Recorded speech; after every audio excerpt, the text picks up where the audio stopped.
Uh, Good morning, everyone. We do understand technological issues, but here we are. My name is Lorraine Chemutai Koske. I am a lawyer and a very proud alumni of Kabarak University. I am a legal and regulatory affairs in the Kenya International Conventional Center, and at the same time doing my advocates training program. And in the next 3 weeks, I turn 22, which means I am a full-blown Gen Z. And thank you for inviting me here to give our perspective as the Gen Z on why we are in the streets and why this uprising started, what's this revolution about, and where are we going with this. And so, as we all know, for the past 2 weeks, now entering the third week, there have been protests by majorly the young people. We classify them majorly as Gen Zs, as much as millennials and also other older people are part of us in this movement. But as of now, 80% of the Kenyan population is below 30 years. So that's why we are the major ones, and we were born between those ages. And so we all know that with the current days, this was very unexpected for a very long time. The Gen Zs were called the generation zombies, but all of a sudden, there has been an uprising, and now the Gen Zs are in the streets. What do they want? Number one, they want accountability. Number two, they want good governance. And number three, they want the systems or the institutions to work for them. And this has been something that was not really taken into consideration by the people in leadership, because they thought that people will just let them go ahead with whatever policies they make and will just continue to bear the burden and not complain about it. But finally, the Gen Zs, who I consider the protests being very organic, they have just arranged themselves. We have classified ourselves as leaderless, because personally, I have been in the streets. I went for the Thursday protests. The Tuesday protests, I was also partly part of it, but when it got badly off, I just sought to live tweeting. And today, I have decided to come on this platform before we see if we'll go out for the protests, really. And we can just see these are the three major things that we want. And now, by the systems working, that's why we have come in and say we want the government to cut the expenditure that we see is unnecessary. We want now corruption to be curbed and all that. And the straw broke by the finance bill protests. That's where the current Gen Zs and the current protesters, that's where the straw broke for us. And that's why we decided now we have reached this point where there are so many problems, but finance bill now became one of them. So that's why, and that's the main reason that people are now out in the streets. And Kenyans have been mobilized mainly through social media. Social media has come in to play a major role, especially TikTok, Twitter, and of course now WhatsApp and Facebook following suit. And we can even see that this social media, when people are on social media platforms, everyone is working in their own according to whatever they think. And that's why by the time even someone comes out to the streets, most of the time it's because they've seen, oh, people are meeting out here, so that's where people are coming to. We just don't see that there's one person who we are following. And that's also the same time the beauty of social media, where everyone can be able to express their thoughts.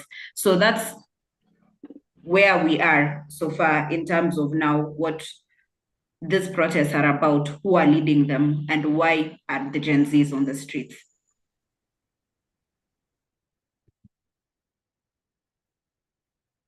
Thank you so much, Lorraine, for those initial thoughts. Thank you so much. Now we have a bit of a clue as to why Gen Zs are on the streets, and I understand more Gen Zs should be on the streets today. So we'd like to detour a bit. We go get some old wisdom from a not so Gen Z person Mr. Wachira Maina, who has experience being in this world longer, seeing revolutions, studying them, knowing the law, the nitty-gritties, and he can advise us from the point of an expert and someone who's been here before us. Mr. Wachira, welcome. Thank you, Marion. I'm not sure I'm an expert in this stuff, but what I would try to do is, I had made a few slides. They're titled Kenya's Youthquake 2024. What did the political class miss and why did they miss it? And what I propose to do is to talk about the foundational factors. And I think there are 3 or 4 foundational factors. One of them is demography. The other one is economic forces. The third one is political factors. And the fourth one is knowledge base. And then my final comments a little later will be on future outlook. Now, in terms of demography, I want to situate this in the larger African context so that we see where we are coming from. Currently, as we speak, the population of Africa stands at 1.4 billion people, and it's projected to grow to 2.5 billion. That means that in another 26 years, we can expect, as the Gen Zs are in their 40s and 50s and early 50s, the population of Africa will be about 2.5 billion. If you take the current population, 70% of them are below 30 years, which makes Africa the world's youngest continent. Those who are below 14 are about 550 million. If you take the first number, 70% of the continent's population being under 30, that is a total population of 980 million people, out of which more than half are below the age of 14. Given the birth rate in the continent, we can expect that the population of the continent is going to remain young for a very long while, because you can imagine somebody who is 1 year old now. In another 10 years, they'll be in another 14 years, they will be barely out of their teenage. So the median age of the continent as of 2023 was 18.8. Given the fact that we have a life expectancy of about 63, we can safely say that the Gen Zs have another 40 odd years to live. So what they have unleashed is something they're going to live with for a long while. So it seems to me that it is not something you can take lightly. I mean, if it was a transitory phenomena, you could just ignore it. But that demography is an important one. If you come back down to Kenya, the statistics look very, very similar. 70% of the population of Kenya is below the age of 30.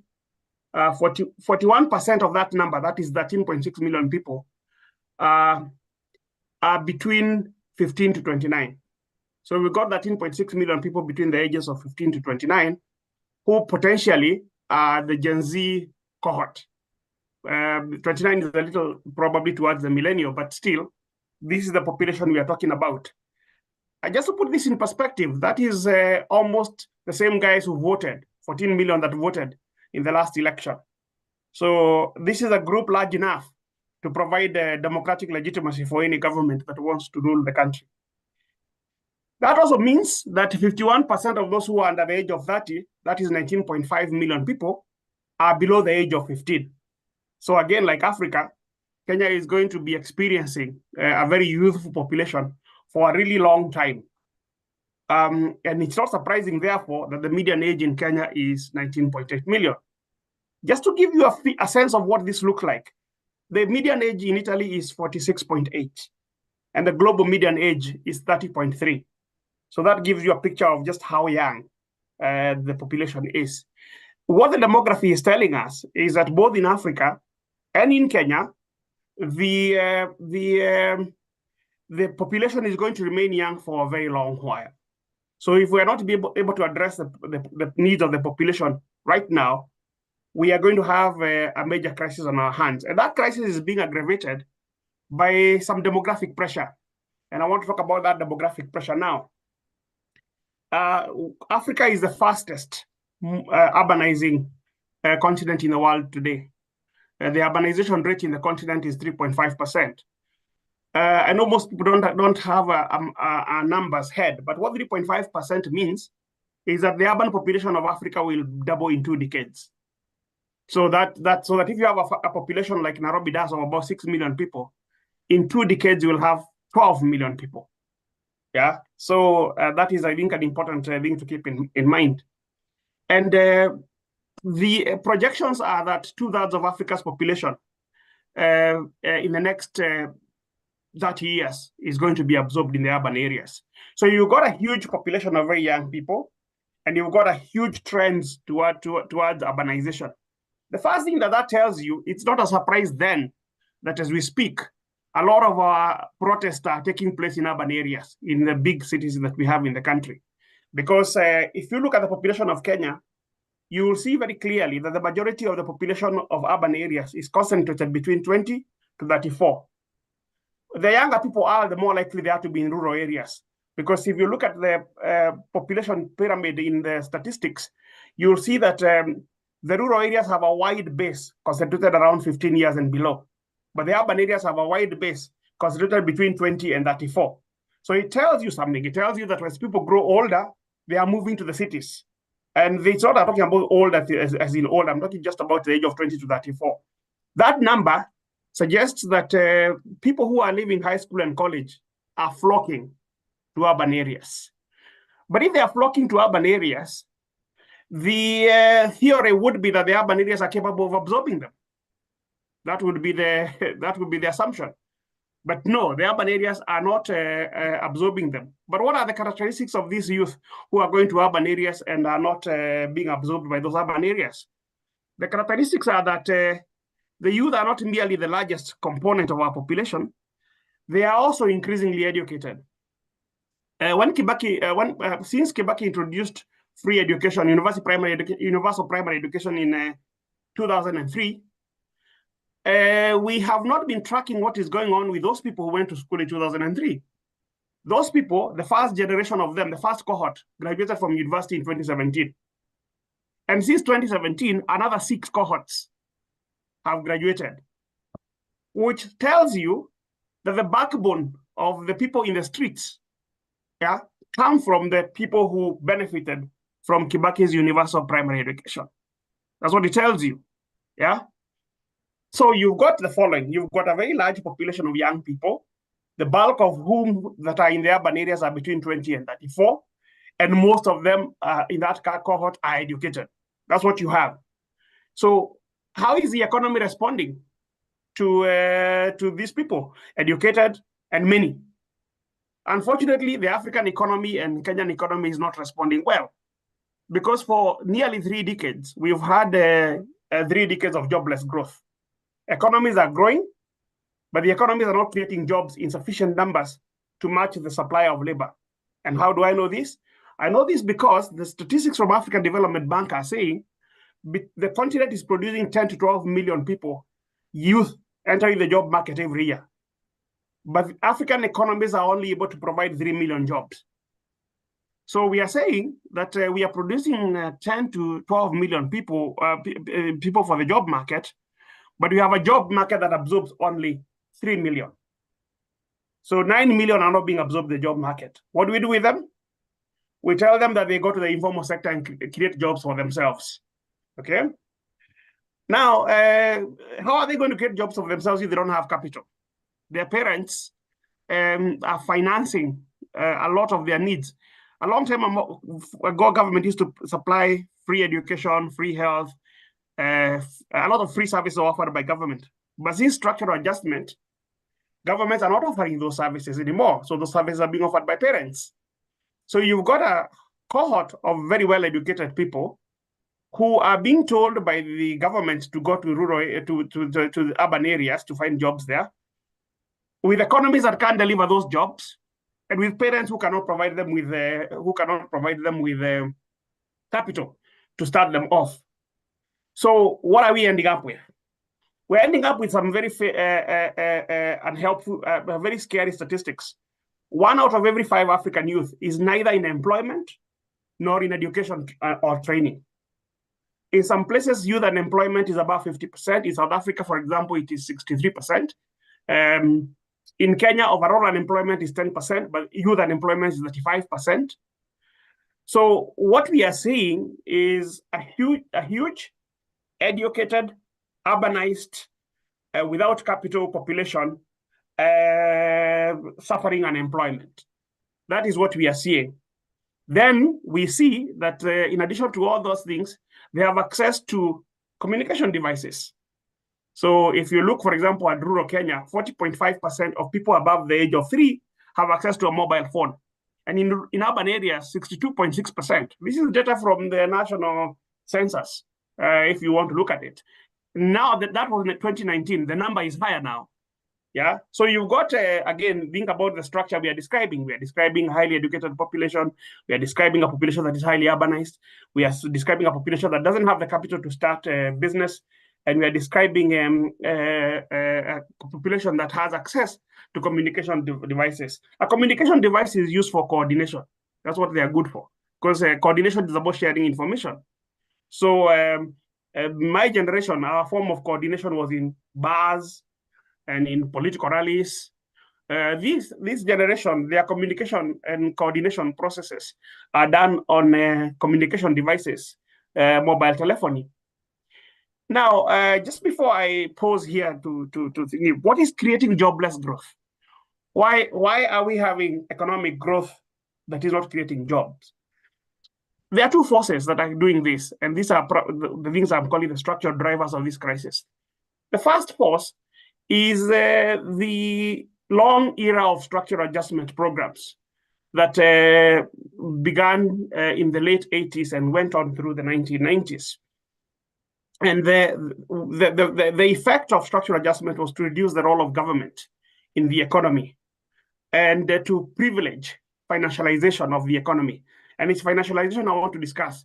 Financialization describes a situation in which financial services account for an increasing share of national income. Just to give you a sense of what it is like, the financial sector, this is banking and insurance, account for a larger portion of the economy than manufacturing and industry in Kenya today. Now, unfortunately, a lot of the financial services sector, how it operates, is that it is not directly funding production. It is not funding production at all. And you can see this by looking at the Nairobi Stock Exchange. If you look at the Nairobi Stock Exchange, of the top 10 large companies in the Nairobi Stock Exchange, only EABL is a manufacturing company. The rest of them are in services. And if you remove Safaricom, 8 of them are either banks or insurance companies. If you went back 20 years, the top 5 companies in the stock exchange would have been manufacturing and industrial companies. They wouldn't have been banking and finance. Now, why is financialization a problem? Financialization is a problem because it facilitates the extraction of profit without corresponding increase in the real sectors. In other words, it does not support production and trade. So what are the dimensions of the problem that we have seen with financialization? The first dimension is bank profitability has been rising, even as private sector investment in Kenya shrinks. Private sector is the one that creates jobs. But we have this situation where bank profitability is rising, financial sector is accounting for a large portion of the economy. And in fact, what is even more shocking is the financial sector is shedding jobs because a lot of the financial sector services can be computerized. So even though profitability has been growing and the share of the economy accounted for by financial services has been expanding, employment hasn't been. In fact, it's been shrinking. The banks that I bank with increasingly don't even have branches. They put you online. They tell you do go and bank online. So that you have an economy that is economies that are reporting growth, but they're not creating jobs at all. So this is one of the sources of jobless growth. The second part of jobless growth has been debt-financed infrastructure. You see, when you build SGR, when you borrow 350 billion from the Chinese and build SGR, in your books of accounts, it's development because you have an asset you didn't have before. But SGR as a whole did not employ more than 3,000 people because these machines, these rail lines are being laid by machines. So you've got a very huge outlay of national national money value being invested in an infrastructure project that is not creating jobs. Now, the theory of the government seems to have been that if you build the infrastructure, investors will come. So we have the following problem. We have a problem of government has built infrastructure, but investors haven't come, because investors don't just look at infrastructure. They also look at your tax regime, social services. What social services do you have? Those are the other things that investors look at before they decide to come into your market. So if then you summarize the nature of the problem, you begin to see you've got a growing population of young people. They have moved to urban areas. They are well educated, but they can't get jobs because the economies are growing, but the economies aren't creating jobs. And if you want, I could mention a little bit of the political consequences of this. Then I can leave it at that. Now, so we are telling young people, now the political consequences, we are telling young people, go to the informal sector. Now, if you think about the informal sector that we are describing, it is borderline illegal in the sense that if you try and open a kiosk in Kenya, the county government might come and demolish it without warning you. So it's the informal sector to which we are telling the youth to go is borderline. It's borderline lawful. It has several features that make it very difficult for young people to be heard. The first feature is it's a very poorly organized sector. It's not organized politically. It is not unionized. So there are no unions in the informal sector. And the institutions that exist in the informal sector are inappropriate for political organizing, because those institutions are what? They are merry-go-rounds and circles. Merry-go-rounds are not political formations.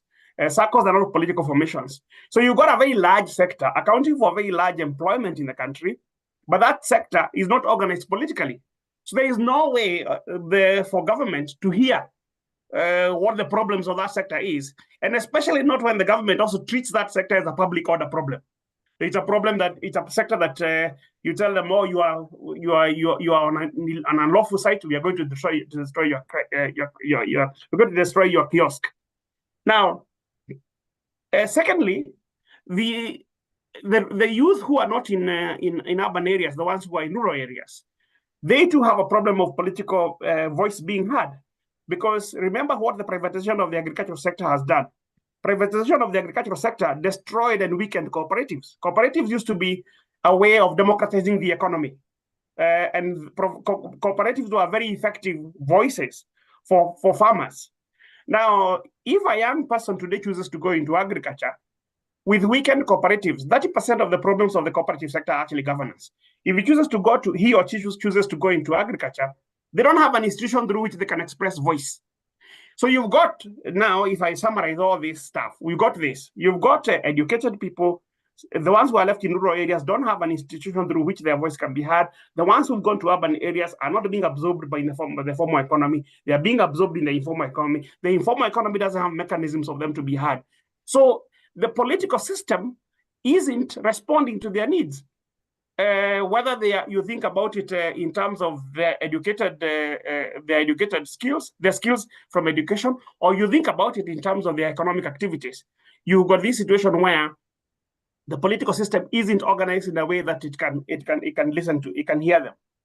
Okay, so maybe I stop here for a minute, or I don't know. I mean, it would have been more logical if I had just continued and finished, isn't it?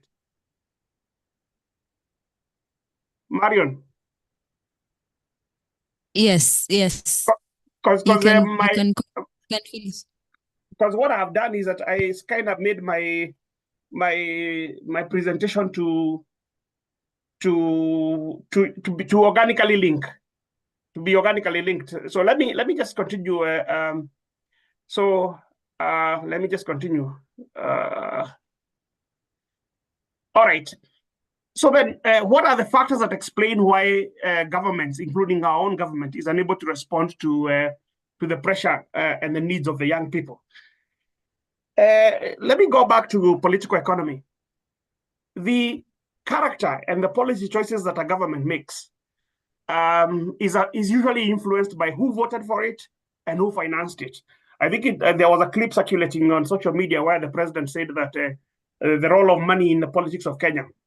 But I think what the president didn't mention and what previous presidents haven't mentioned is that the nature of the sources of funding for political government influences the choices it implements.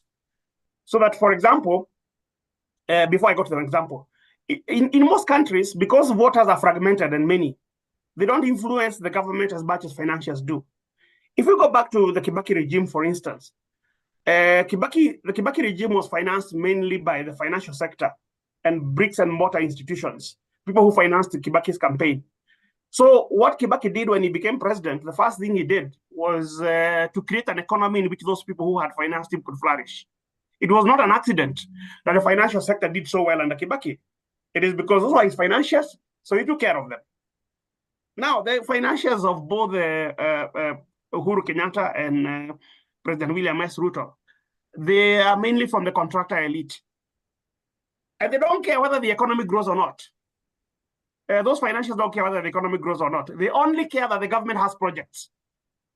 So that if the government has projects, whether the economy is growing or not, and they can get a slice of the projects, they are fine. Now, they also don't care how the projects are financed. So even if the projects are financed by debt, so long as the projects exist, they will make money. So it is not an accident, again, that contractors have done so well under both Uhuru Kenyatta's government and under William Ruto's government, because they are the financiers, and therefore it is not also an accident that those two government regimes have borrowed so heavily. And they have borrowed so heavily to finance projects, because the contractor elite that provided money for the campaigns doesn't really care one way or the other. Now, if you think about that structure, if you think about that structure, it leaves you here. This is the nature of the problem you are facing. First, the youth form the overwhelming majority of the population. That's a demographic reality. Number two, the youth are also increasingly educated and urbanized. So that means the salience of ethnicity is declining, because if you got education and urbanization, then you end up in cosmopolitanism, which means that the salience of ethnicity declines. Number three, growth without jobs has had a disproportionate impact on them. That is the source of the frustration. Number four, the political system responds to and disproportionately rewards regime financiers. That is the trigger for the anger. Okay? Then regime financiers and insiders display open contempt for those suffering most from the government's self-serving policies, the basis of outrage. So you've got a combination of demography, meeting the ethnicized group of people who are frustrated, whose anger has been triggered by the way the regime rewards its financiers, and who are outraged by the displays that are being done by those regime financiers. And right there is your problem. Thank you.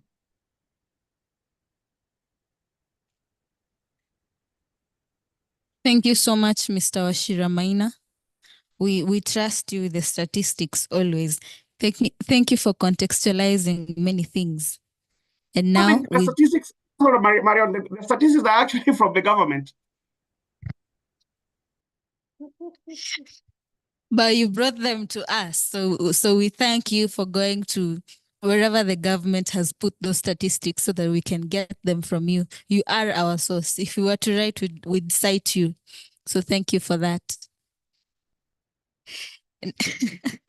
Now I'd like to invite our very own Dean, a former Gen Z of his time.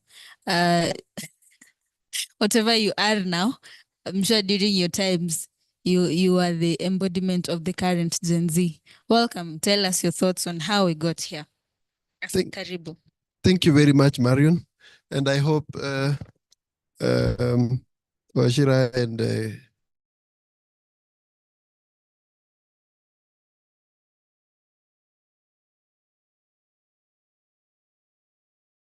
at very serious context, and it really makes my work very easy. I can just do what I'm comfortable in. Avoid the statistics, which Wachira did very well. Avoid the context of Gen Z, which a real Gen Z was able to give us. And just pick my random thoughts. And I will be as random as the internet itself, as TikTok does. I'll also be that random. my thoughts is that my main thought, and this has been in my head since the Gen Z erupted a few weeks ago, that we appear to have had generations living by side without understanding each other. There are the older generations, millennials and above. Then there's Gen Z in there. Then there's the Alpha. And the happenings of the last 3 weeks show me that we haven't been talking with each other. We haven't quite understood each other. From the way I can recollect it, the older generation has done its part, has fought several battles, by the way. It appears now that he never fought for anything. I think it's good to give credit where it's due. There is the independence time when people fought for liberation.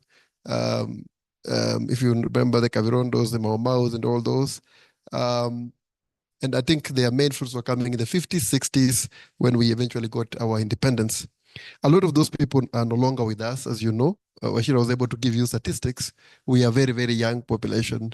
And a lot of us are not above 80.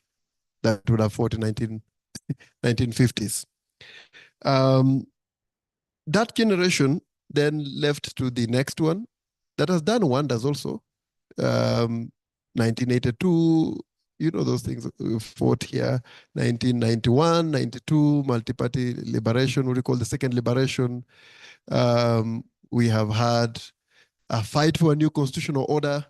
And for me, I remember 205, serious fights there, leading even to the 207 violence. Then we have had every 5 years some electoral reform, politics and demonstrations and agitations leading to something. And every time we have actually kept gaining something, whether it is at having the laws changed, or whether it is at having better jurisprudence at the courts, or whether it is just making a statement that we are there and we are causing reforms. And I think those have been done by that generation. But even as it does that, as I reflected, I was noting some things. We haven't, and I think I can identify that generation of the 90s, 90s and 2000s, early 2000s. While we did a lot, including getting a new constitutional order, I'm not very sure we succeeded in dethroning the colonial state. The colonial state remains intact. And I just noted a number of things that you can see so easily. Among them would be things like tribal politics, still organizing around tribal lines, still very much not penetrated the hinterlands. You know, for a long time, we never penetrated the villages. So anytime we organize politics, the politics were always just around Nairobi, maybe Nakuru, Mombasa, that's all. The villages were left for their own sake. The post-colonial state was still very corrupt. Corruption all the way, every highway. I think I've had discussions with Wachira between Nairobi and Nakuru, as many police stops as can be. You know, sometimes we're getting even to 20 of them. And each one of them asking for bribes. Every office you go to, people asking for bribes, every service. And the corruption has become the order of the day, despite all these reforms, including a new constitutional order. And in fact, a lot of what we middle class have been doing has been to cushion ourselves from corruption. And I think that is well known to you. If the roads are bad, we buy a 4x4. If it's insecure, we hire private security with dogs and all that. So we have been cushioning. I think we gave up on fighting the whole battle. So we just kept cushioning. And our children, mostly the Gen Z now, the kind that have grown up in that setup, where I think they are seeing their fathers or mothers cushioning corruption until they're too broke. They can't do it anymore. And perhaps why they're doing what they're doing. We continue to have a killer police service that does not understand its core duty is to protect human life, that is trigger happy at all times. And it comes out during demos. And for me, the worst fear was confirmed during COVID, that even at a worst catastrophe, pandemic such as COVID, where our own lives were endangered, when the police were asked to enforce the curfews, they still shot people. And on some days, more people are lost by police shots than by COVID itself. So that's the kind of police we still keep around. We still keep very, very unaccountable state, especially the political class. When what we took home in my end was that the judiciary was able to change fundamentally, especially after the 2010 constitution, but the other political institutions didn't. So you continue to have that colonial state ongoing. So that's the generations above. But then you have the Gen Z, and again, I was noting some quick points there about Gen Z, and I can tell you this is a generation that has been very difficult for us to understand, especially the older amongst us. Because at some point, Gen Z appear like they don't live here. In fact, some people have called them netizens, isn't it? You live virtually. You're actually citizens of the virtual world. That is how many times I thought Gen Z was. Many times appear disinterested in politics, in what the older people would think are serious things. Many people thought that maybe the Gen Z were interested in entertainment, you remember, music, dancing, and actually it's a dancing population. It's a dancing generation, a lot of cameras. I think you'll agree with me. Right here in campus, you will see on daily basis students with selfies, cameras, dancing, doing this or that, and posting. So it's almost a TikTok kind of culture that the older generation saw. And they saw it on daily basis and began to form perceptions that these ones will never amount to anything. And I think Lorraine said that word, generation zombie. That's what, I think that's what was going on in many of the older people's minds. And I don't think they understood who they were dealing with. But then I think they forgot a number of things. And I could mention some of the ones I was noting. For example, I agree with Wachira entirely. They forgot that Gen Z are educated. They are no longer the village illiterates that were there before. They also forgot that a lot of changes had happened. And this is quite interesting. I don't know whether you guys experience this, that you could be in a moving earth, but you don't realize you're moving. That's how all of us are. The earth is moving even as we seated here, but we can't tell. And it appears that things changed and we didn't tell, especially the older guys didn't tell. Even the nature of the family has changed fundamentally. Parents no longer, okay, they're still abusive parents, but parents or guardians no longer shout at people, beat up people, or use draconian force in the families. The family has become very democratic, and most of the middle class families, the engagement between the children and the parents is actually very democratic most of the times and accountable. Even friendship, a lot of friendship right there, which wasn't there when some of us were growing up. It was a bit dictatorial. There were hierarchies in family, both nuclear and extended. That has changed. Then the other thing that we seem to have ignored was the nature of the internet itself. From where I sit, the internet appears to me to be very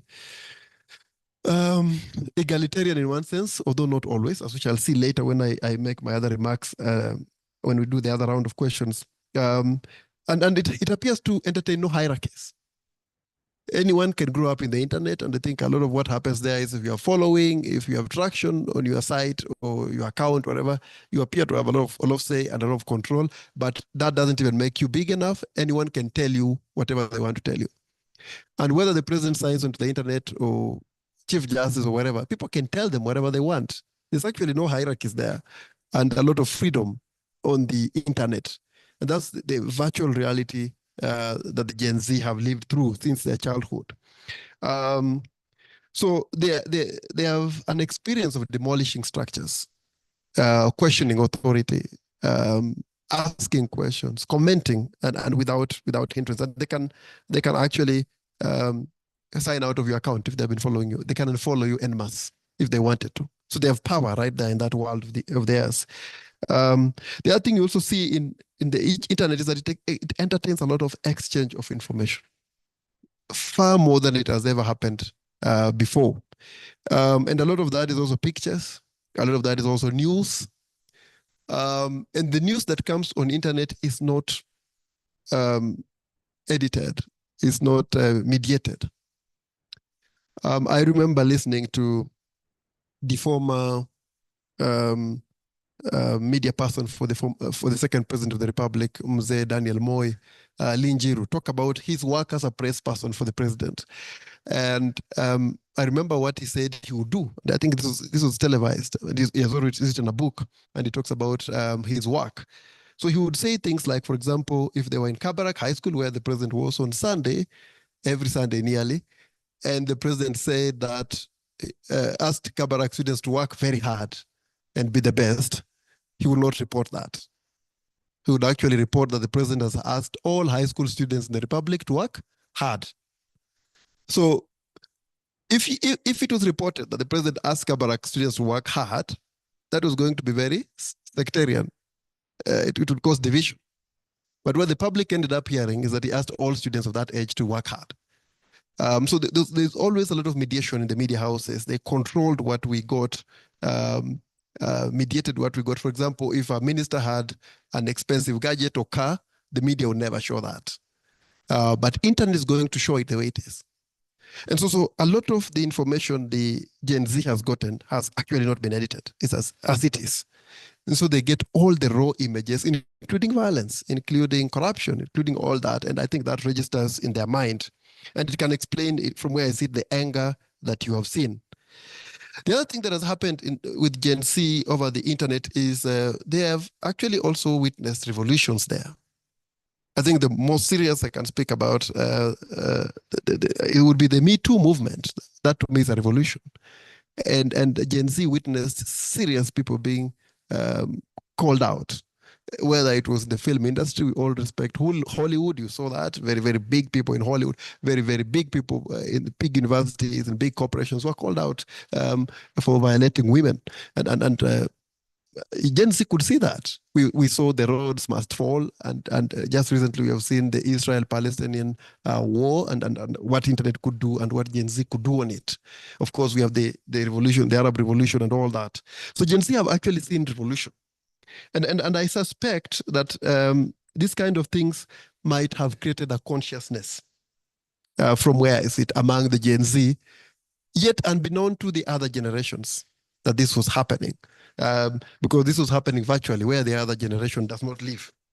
So you end up where we ended up. And for me, what happened was that the Gen Z simply activated their second citizenship of being members of the earth, citizens of Kenya. They've always been here physically, but consciously they've always been virtual. But what they did in the last 3-4 weeks, I think, was to activate their actual citizenship as Kenyan citizens, and I think they did it in style, strongly and in style. I think that for me explains how we end up here unnoticed. Even as I say that, I associate with what Wachira said and also what Lorraine said. I think I can stop there, then we'll come back later. Thank you so much, Prof. As Gen Z, I'm very happy to hear that we have been recognized for how we have showed up in style. Thank you so much. Now we'd like to move to the second question. We're here to discuss just 2 questions, by the way. And as we do that, I invite everyone, people who are listening online, welcome very much. Be sure to type in your comments, your questions, be part of the discussion. And people here also, physically present with us at Katiba Auditorium at Kabarak Law School, feel free to ask your questions, note them down. Your time is coming. Meanwhile, we'd like to discuss the second thing, which is always the most important thing in any meaningful discussion is what now? How do we move forward? The solutions part, because we are on the streets looking for solutions. So we'd like to hear, first of all, from, again, the most qualified person to be in this panel discussion, the Right Honorable Gen Z lawyer, Lorraine Koskei, to tell us her opinions on how we move forward from here. Lorraine, if you can hear me, the floor is yours. Thank you, Marion. So for the past week, there have been solutions on how we are supposed to be moving forward with this. But as of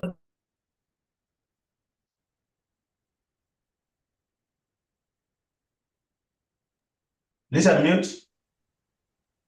Unmute. Oh, Yeah. so sorry. Okay, I hope I'm fine there. So as of today, the 2nd of July, which is Tuesday, and now this official, the second week after the protest started, of course, there have been discussions in between those weeks on how we are supposed to be moving forward.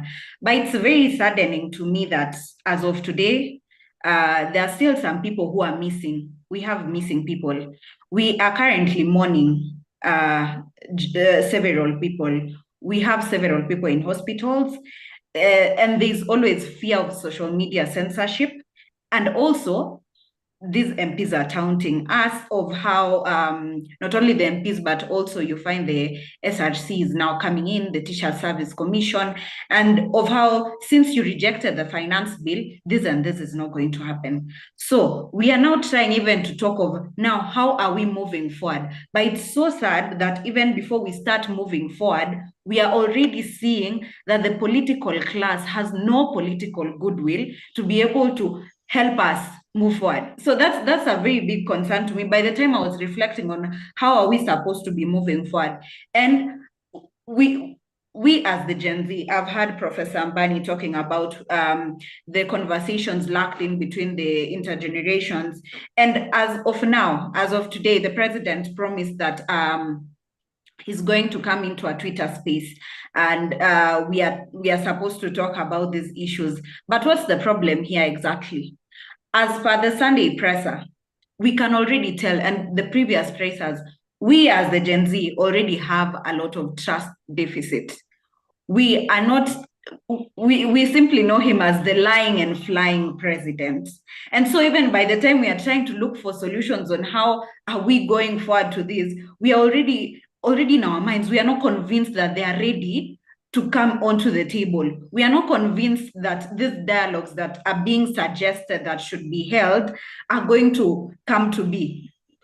As we are always saying, kazi ni kusema tutapanga, tutatenga, and yet as for us, we now want to see the action. And you know, according to social media, since I'm not speaking for myself alone, currently there are calls for, number one, if the president is dead, he should resign if he's not willing to go forward with this. The second thing that we have been calling for several months is the firing of corrupt government officials. It's so saddening that, especially in the political class, we have seen recently Obado being released, and we can clearly see that the money that he's supposed to pay back is far less than how much he stole. We are seeing fake fertilizer. As of today morning, I think we have seen the Auditor General stating that fertilizer was lost at sea that was coming from Russia. And yet, at the same time, the farmers back home are suffering the consequences of being given fertilizer, which was as was said, a mixture of stones and soil. And the government still seems as if people did not plant with that fertilizer. They seem as if there's no evidence on the ground. And you see, that point is where we are just like, we need people like Mithika Linturi to be out of office.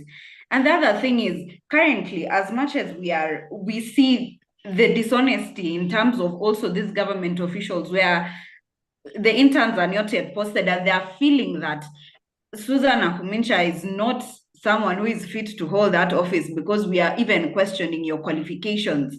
And so the other thing is, the one thing people want to see is fire corrupt government officials. The other thing is the reduction of government expenditure. You know, currently, as the president is promising us, we don't trust him that he will be able to reduce the government expenditure. And the only point we'll trust you is when we finally start seeing some action. And that's why people even are just like, before you hold the dialogues, can we already see something happening so that when we come to the table, we can give you a benefit of doubt. And the fact that also people also want the political class going forward to be in touch with people on the ground. Currently, we are seeing that our leaders have no remorse to the killings that have been happening, and they don't seem like they have even been following up on what has been going on. And yet we do know that these are the people that are representing us. And going forward, even the Gen Zs want these people who are representing us to understand that you are not there because of your own will.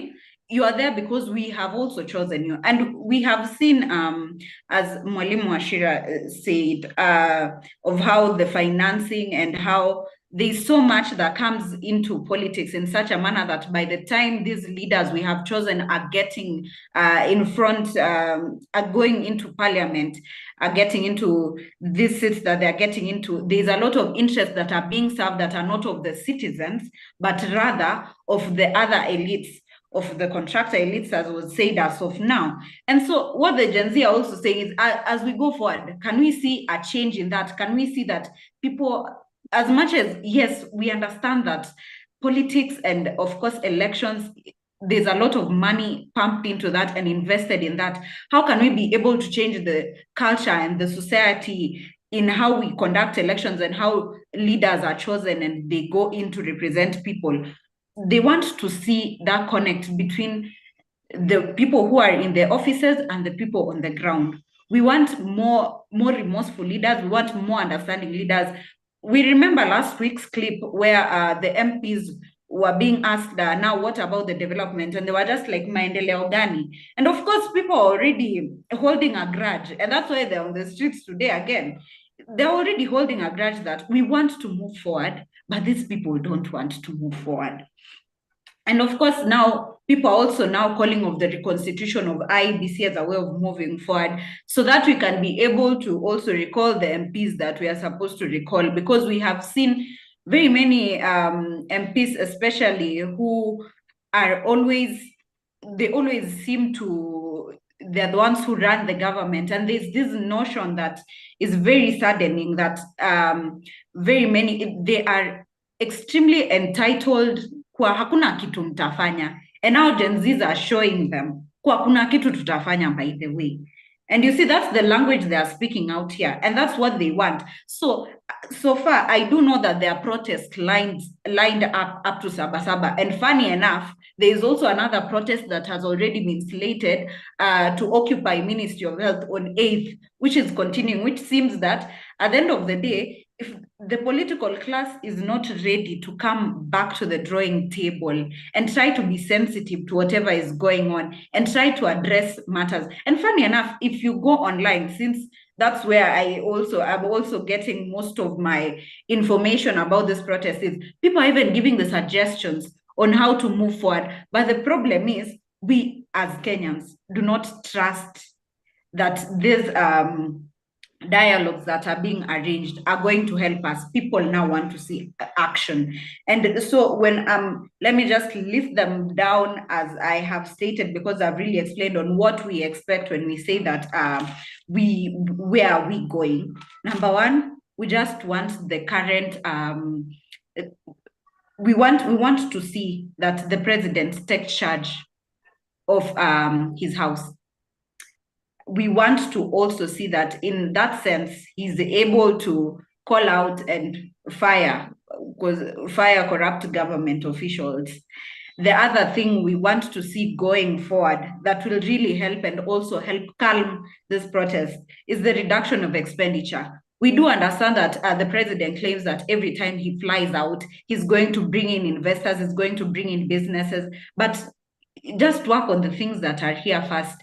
Ensure that you create a better tax policy so that those investors come in. So you see, we feel that you're spending too much money and yet we are not seeing the returns. So the second one, reduce expenditure.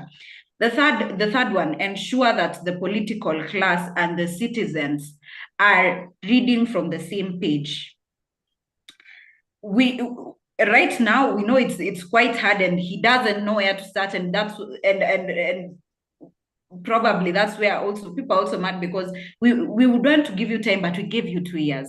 So as of now, if he can be able to be remorseful and try to give an emotional appeal to the citizens that we actually hear you, we actually feel you, and we actually want to have a solution and to move forward from this, it would be really helpful. The MPs who are busy insulting Kenyans out here, as if they have not been chosen, if they are able to calm their horses and to be able to come and say, okay, we listen, because we are seeing some as hilarious as they are. For example, the ones who printed the t-shirts, as much as they are hilarious and we don't think you're serious, but it has created a certain emotional appeal to the citizens that, by the way, these people, they seem, because now they're the ones who are there. The other thing is ensure that you are able to, the current systems in government run. As a commendation to the Gen Z, I think we have seen that we've been able to, during the protests, there was a working healthcare system in there. We have seen our NHIF currently, where the contributions that people give are working. People are being paid for the burials of their loved ones. So if in these 2 weeks we've been able to constitute that, then can we see that the government try to even now start making their systems working for us? So those are the main things that we want to see going forward. And then after that, now, once we've seen 1 or 2 actions taken, is when we can say, okay, we can have a dialogue because we feel that you actually are interested in listening to what we want. So I think that's so far what I have on my list. Yes.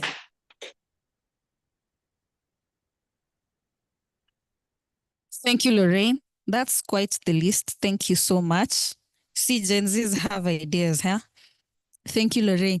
Also, she mentioned that she was the president of this university while she was here, when she was a student here. And something in me thinks she's a future leader, aka politician. And I'm happy to know that we have future leaders who actually think and they have solutions with them. And Lorraine, just note everything that you have said. When you become a leader, we'll be holding you to account. Just take notes. Thank you so much. And now we'd like to hear from the leader of this law school, Professor Mbani. Where do we go? Where do we go from here? Yes, I keep noting. I was praying that you forget about me a bit as I think, but yes, I'm here, always ready. Let me see where we can go from here. I find so many things happening that needs to be reflected on. One of them is that the politics can no longer be as usual. I think things must change. Looking at how Gen Z have done it in the last few weeks, we cannot continue as we used to. The post-colonial state, as we have always had, must now be uprooted once and for all. It's clear to me that Gen Z will not take rubbish or nonsense. That's very clear. And I'm not saying that they will change. The amount of demonstrations that I saw and we'll see today, I'm sure, tell you something very serious that I think political leaders should listen to. Number one, it tells you that there's a very serious level of consciousness among the Gen Z. They have spoken with each other, at each other and to each other in every way, and I think have educated themselves about who they are and what they deserve in this space. I don't see that going forward. I don't see that going backwards. Going forward, it appears to be the only way that we'll have to look at them. And if you remember the demographics that Wachira Maina was talking to earlier, they are going to increase in intensity. If I may mention something that should worry any political leader, especially those who understand the post-colonial state and its limitations. One of it was that information flow was very limited.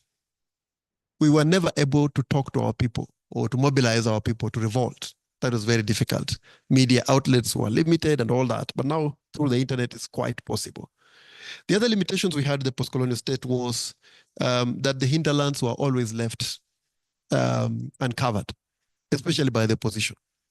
Only the government would get to the hinter counties or hinter villages or whatever, because governments had the machinery, the provincial administration, the vehicles, the helicopters and all that. But opposition parties hardly were able to penetrate the villages across Africa, actually. That's why you realize that even that explains the liberation movements even of the 90s. They're mostly a city affair. If you follow the Sabasabas and all that, we were only able to mobilize a few city affair, and the mobilization was also limited in the sense that it was tribal. You could only appeal to the people of your community. What the Gen Z have shown is, again, is all those rules I've mentioned of the post-colonial state. They're able to mobilize countrywide in smaller cities like Kirinyaga, Kakamega, but in the bigger ones as well, like Nairobi, Kisumu, Nakuru.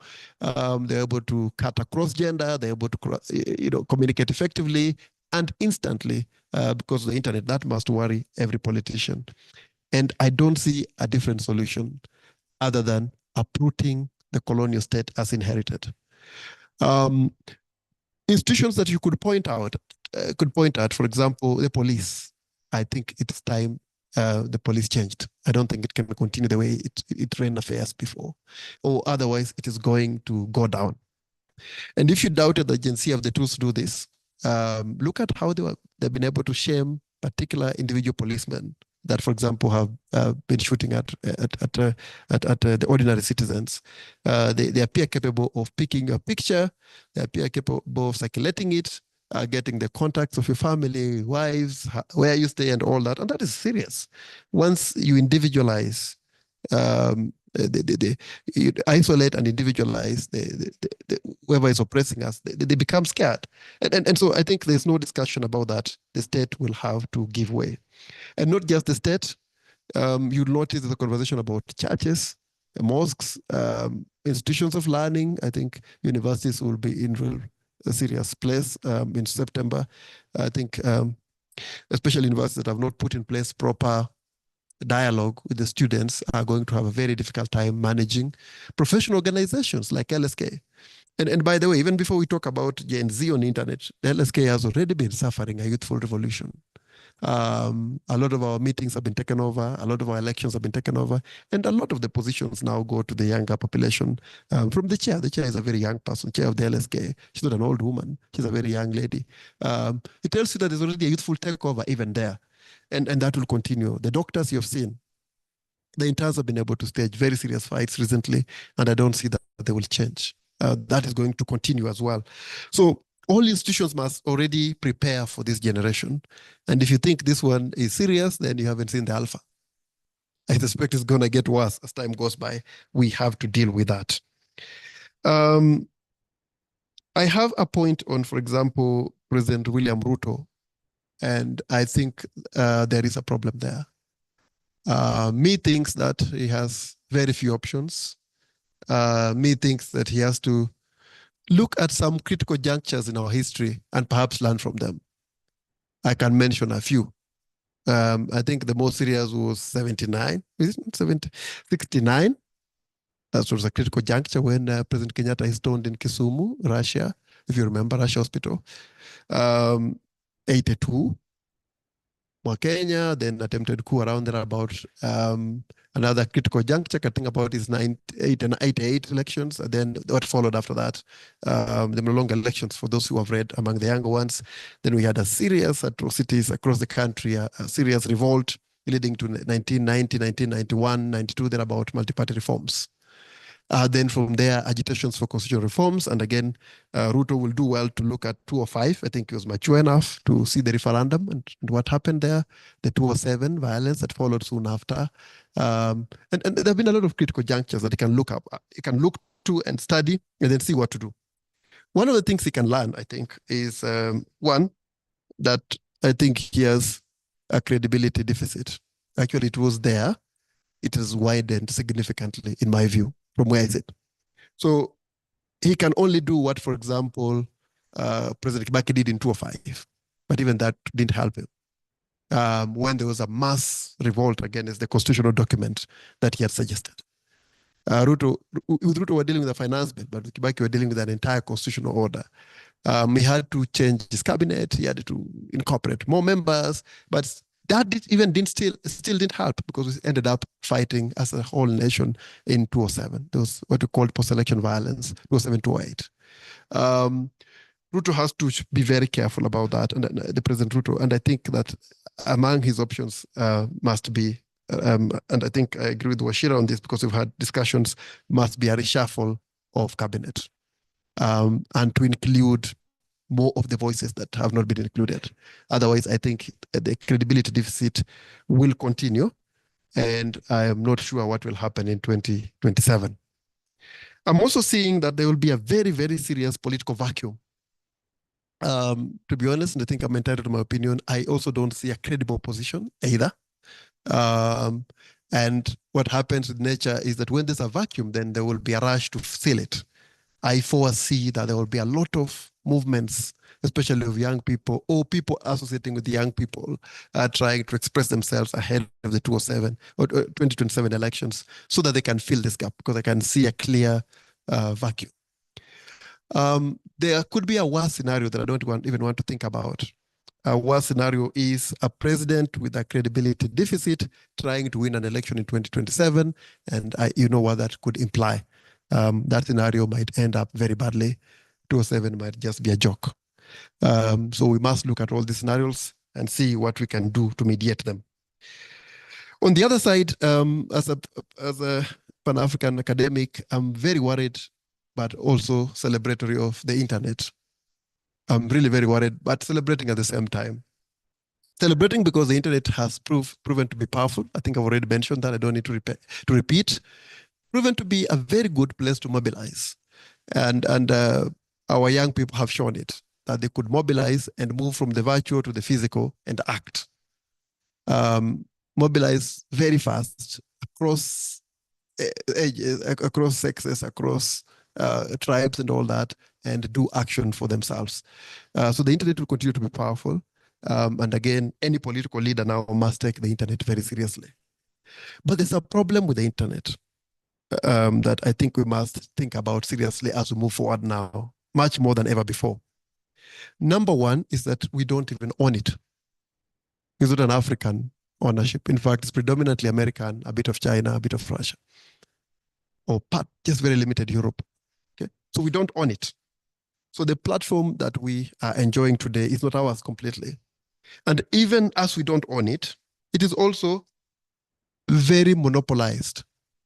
Just a few entities control the internet. Google, okay, X, Facebook, isn't it? Instagram. And each one of them has no competition in its class. So which means that the owners of these entities are then going to be able to control our conversations. I will not be surprised if they then begin to control the agenda. I think they already are. And they could do simple things like manipulating the algorithms so that what they want to be amplified is what is then heard. What they want to be discontinued is what they then minimize. All this, we are at the mercy of those few monopolies which we don't own, but they have no offices here. Sometimes they do, but just minimal operations. They're not regulated here, at least not substantively. And then we have a third danger like the one we've seen happening or rolling out in the last three, four weeks. Other rights are going to be implicated here, including, for example, privacy. We are on the internet. We are born on the internet and we die there. You know that? All our, from the, how do you call it? The celebration of birth to the celebration of death. In between our lives is the internet. And the internet knows you more than yourself. In fact, it can tell you who you are more than yourself. It can suggest what to buy, and that's just you. It knows where you are. Even right now, it can send signals to tell people where you are, what you're going to eat, what you're paying for and what you're not paying for, who you are with, who you sit close to. This is something that is too close to us. We're feeding it too much, but yet again, we don't own or control it. So I think I'm really worried about that part of the internet.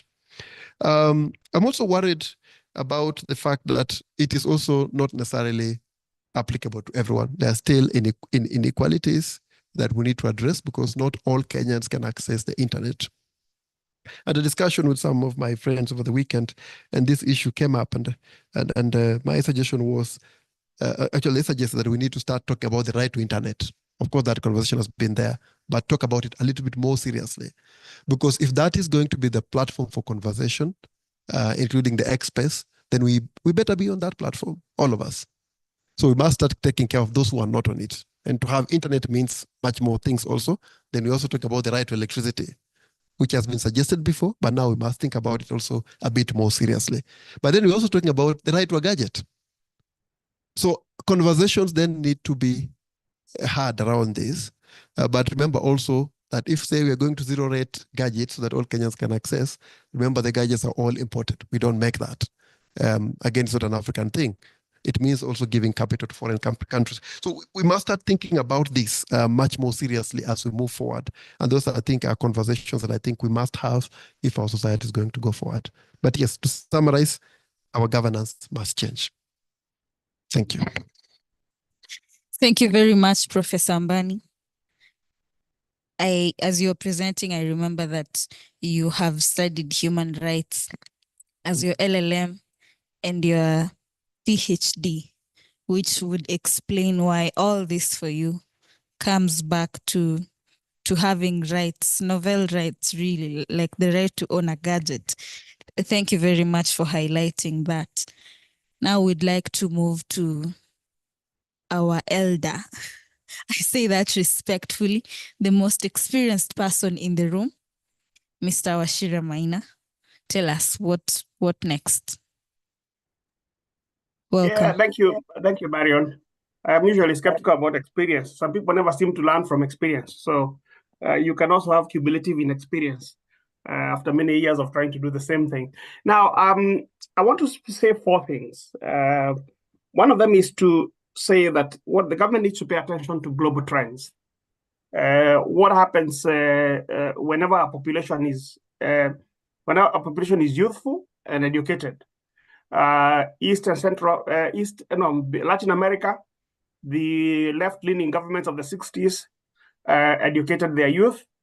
Those youth were responsible for the move to democracy in Latin America in the mid to late 80s. The East and Central Europe governments, communist governments, invested in education, educated their youth. They were responsible for the unraveling of one-party dictatorship in East and Central Europe. The Arab Spring started in Tunisia, which had other than Syria, had one of the best educated populations in North Africa and the Middle East. So there are trends, and it is important to learn something from history. That this is not unusual. I mean, I have been arguing for some time now that the Sub-Saharan Africa spring is coming, because we have quite a few governments in the continent have been investing in education. They went through a cycle of fairly high fertility, and then they went through a cycle of educating the kids that came from that burst of fertility. So it is not unusual what is happening. What's happening is something that is global. That's what happens when you have trends of the variety that we've had around the world. So I think that's the first thing that I think government needs to be aware of. Just because we seem to be thinking that this is unique to Kenya, and that this somehow, this what you're experiencing now, if we control it, we'll have contained it. And if I control a few meetings, we'll have control of it. That's the first thing I want to just highlight. The second thing is some reality checks that the government needs to internalize. The first reality check is that African youth have time on their hand, because there are a few cohorts that will come that are going to go through the demography. We have a current cohort, and we have a cohort behind them. So the youth have time on their hand, which the governments don't. The governments they are opposing don't have time on their hand. So I think that's the first thing that a government needs to be aware of. The second reality check is that if the government doesn't respond to the moderate demands being made now, it will have to respond to more extreme demands being made subsequently. And it is not going to be just extreme demands. They're going to be extreme demands made by extreme leadership.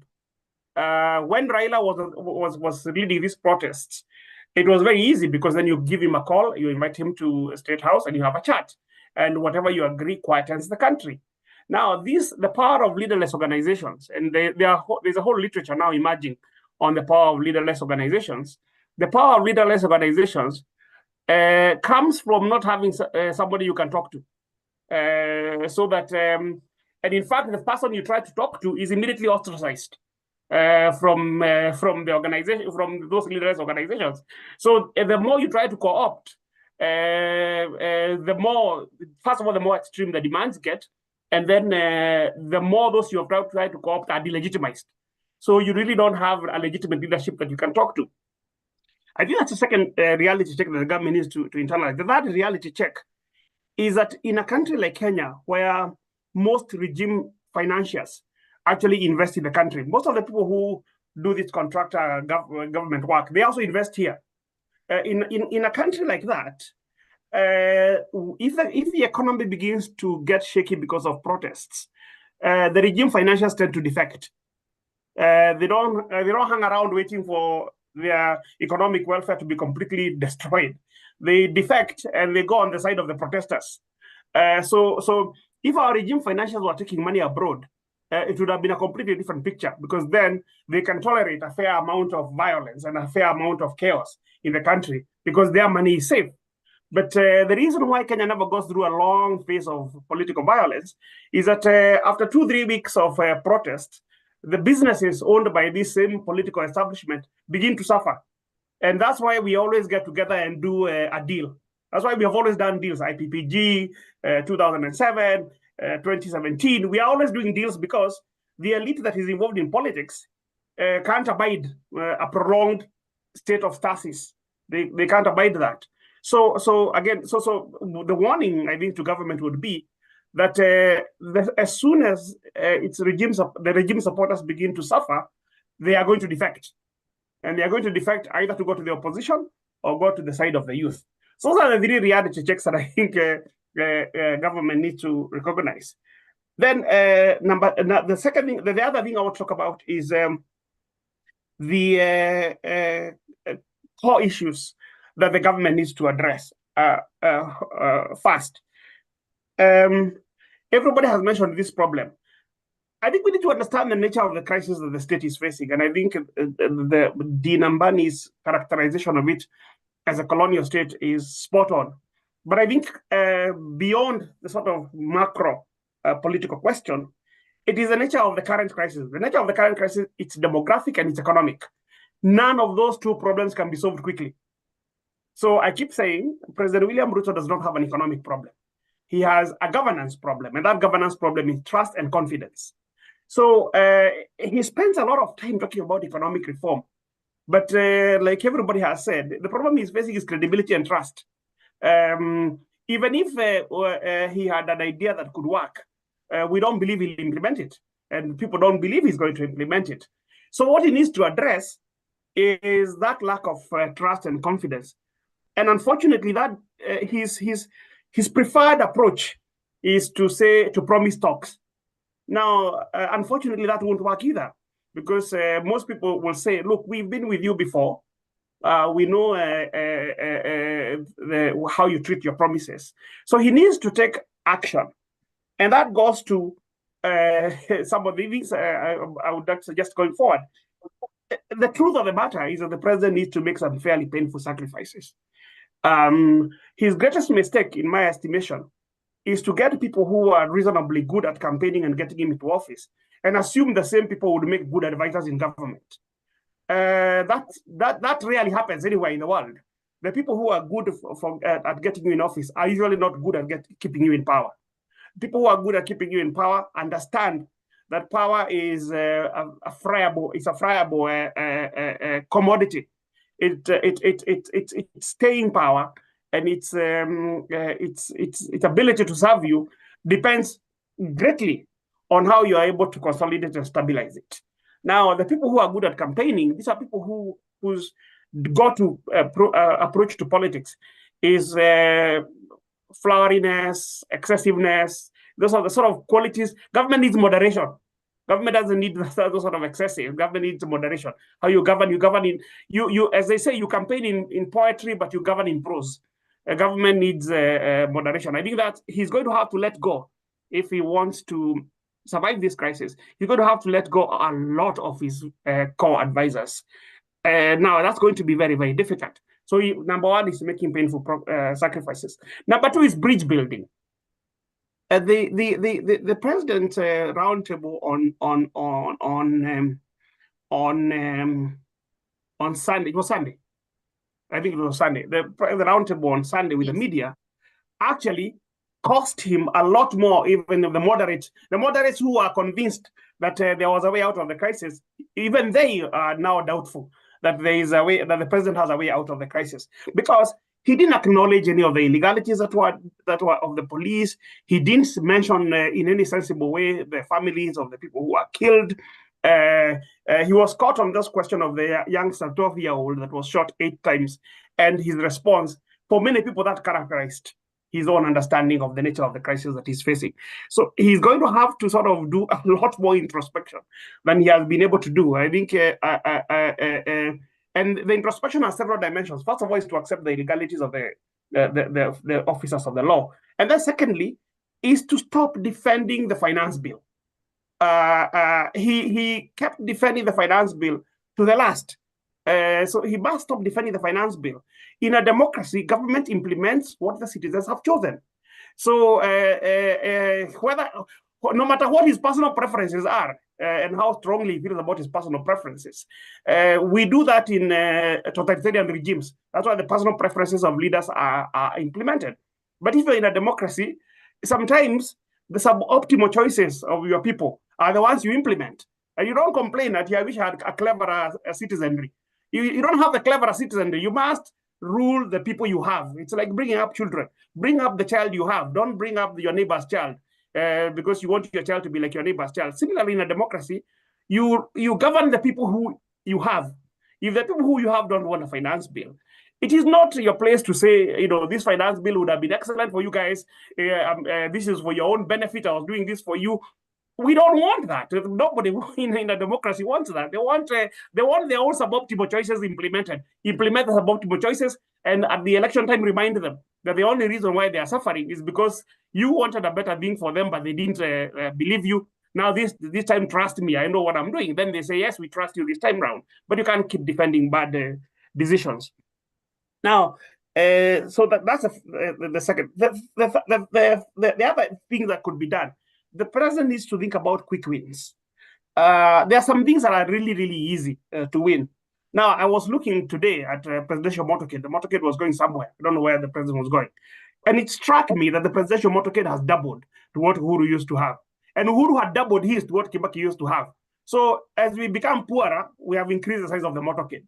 I mean, this doesn't make sense to me. I mean, it seems to me that one of the things you can show that you're fighting waste is to begin by saying, look, within the bounds of reasonable security and etc., I'm cutting my motorcade by XYZ. I mean, the motorcade was so long, I couldn't believe it. It went on and on endlessly.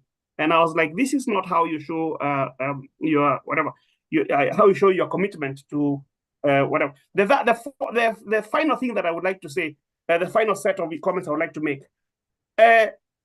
What the Gen Z have, before I say what the Gen Z have done, the government should also stop shooting itself in the feet or in the foot. It was a great mistake for the government to call out the military into the streets.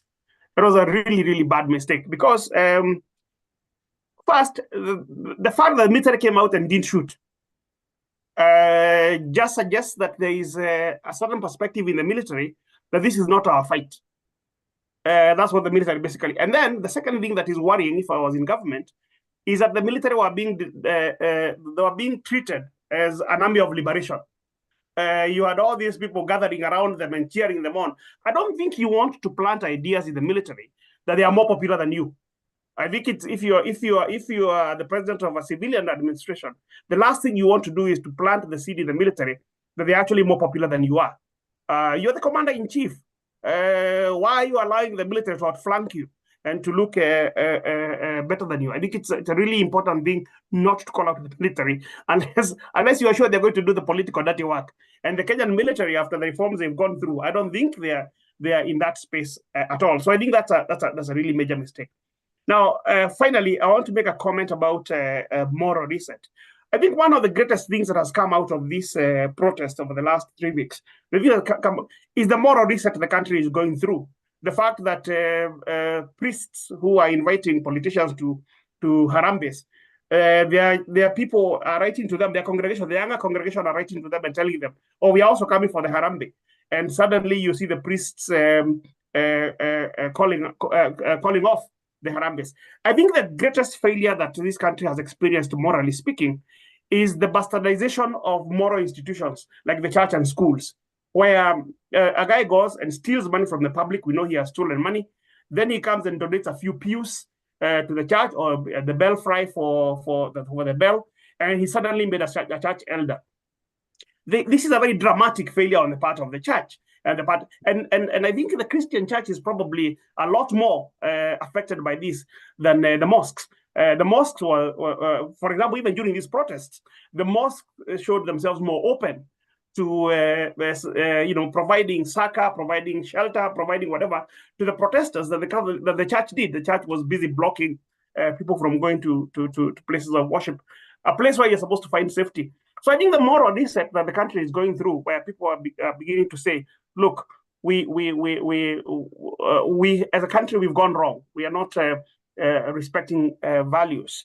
Then the final comment really is about one of the lessons we've learned, and maybe I hope the government has learned it too. The end of the control of opinion that the territorial state has. The territorial state used to be able to control what we thought and how we communicated.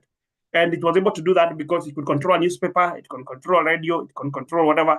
Now, the point that Dina Mbani is lamenting, the notion of the internet being owned by global corporations, the saving grace of that is the fact that these companies are too big for the territorial state to control. So, so they've been able to provide spaces where, and I'm not saying this unproblematically, there are a lot of problems with these global corporations, but I'm just thinking that they have liberated speech and communication freedoms from the state. And having liberated communication freedoms from the state, the only thing the state can do, it can't prohibit us from speaking, can't prohibit people from speaking, sharing ideas, even whether those ideas are extremely subversive. It cannot prohibit that. It can only beat us. The only thing the state can actually do now is physically beat you. It can't stop you delegitimizing it. A long time ago, during my time when I was taking to the street myself, the state could not only beat us up, it could also stop us from thinking. I used to edit a magazine, and what they would do if they didn't like the magazine, they would just intimidate the vendors or just go and collect the copies. Initially, they were silly. They would come and buy the copies, which improved our sales. Which was good for us, because if we improve our sales, then we have some income. But eventually they realized they were spending a lot of money on the opposition, on people they didn't like to support. Therefore, they started withdrawing it from the streets without paying for it. So I think that's part of the reality check that the state needs to deal with. I don't think I have any other points that I was to make. I think I made the point about the youth, comparatively speaking, what the youth are doing in other countries. I think that's it. Marion, thank you. Thank you so much, Mr. Wachira Maina. If you know a president who is in dire need of a pragmatic, well-researched, well-thought-out, well-spoken advisor, do I need to tell you who that is? Just he has done it before with other presidents. So if you happen to know the president and we all agree that he probably needs a better advisor, there you go with that suggestion. Thank you so much, Mr. Wachira Maina, for your reality checks and your recommendations on our way forward. Now, it's time to hear from the Gen Zs. In Gen Z parlance, you're the people who are called bazengas. Nyinyi ndio bazengas. So it's time to hear from the bazengas. This is a conversation about the Gen Z revolution, and it cannot possibly be complete without hearing from the Gen Z, aka the bazengas. So anyone with a question, just raise your hand and the microphone will come to you. Just raise your hand. As you do that, just raise your hand. Somebody will come to you with the microphone. And as you do that, let me read some comments that we have so far. we have somebody who calls himself or herself the people's president, who's asking, at the moment, the country is suffering from a crisis of confidence. Do you think that the government can restore its confidence back before the next general election? And if yes, what trajectory should the government take? This question is for Mr. Wachira Maina. I hope you recorded that, Mwalimu. We also have a comment from Wandera Nessi. Wandera is joining us from YouTube. Thank you so much, Wandera. She thinks that she says, and I quote, "This is my view on what next or how we should move forward per se. It's high time that we Gen Z understand that the state is against us and is on to our necks. Professor Mbani had earlier mentioned that we Gen Z have been presumed as netizens by the older generation. It shouldn't go unnoticed that our state is part of the older generation, and them knowing that the internet is sort of our body, they are closing in on us using the same internet, trying to bring us down. They're doing this by basically tracking people down, and at the end, we see abductions happening. So many things need to change, and we should definitely try to be wiser in order to outsmart them, or else our concerns on what next will remain just a dream or vision in our heads." This comment reminds me of, you guys know Sauti Sol?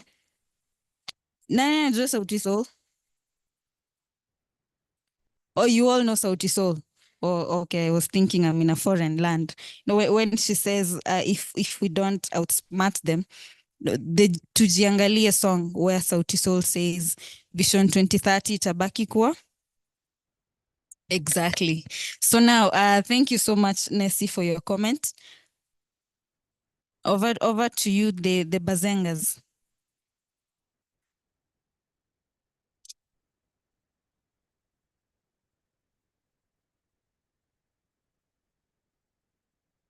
And as you speak, remember to face the camera. It's right there. Hello, everyone. I'm Kotek, School of Education student, and I might have involved myself in the protest last week. My take is, I'm urging you people, when you go back to the society, those people trust you, please inform them. You have seen what went on Mount Kenya. Politician voted yes, but he's supplying unga to the villagers. Just inform them. We need you, and make sure come 2027, register yourself as a voter. We can't proceed having these people as our president, as our cabinet secretaries, as our MPs. Some of you here need to be MPs. Lorraine here, we have seen her. She can be a president.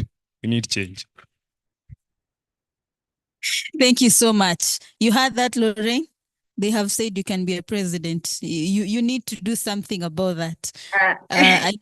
Let me do something about it.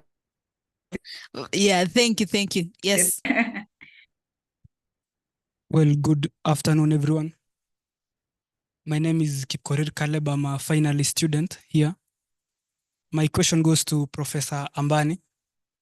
My question is, our revolution, if at all it's a revolution, it's characterized by hatusemi, hatutaki, we shall occupy, and we demand that the president should exit or exit. Because the finality of this revolution, if you have the timetable, is that we want to occupy State House. And after occupying it, we want to force the president to resign. So my question will be in two ways. Number one, is it a good thing? Or is it a bad thing? Or it falls in the penumbra between the good and the bad? Number two, is it possible? Yes. Thank you very much. Thank you very much, Caleb. We'll take the final round of questions.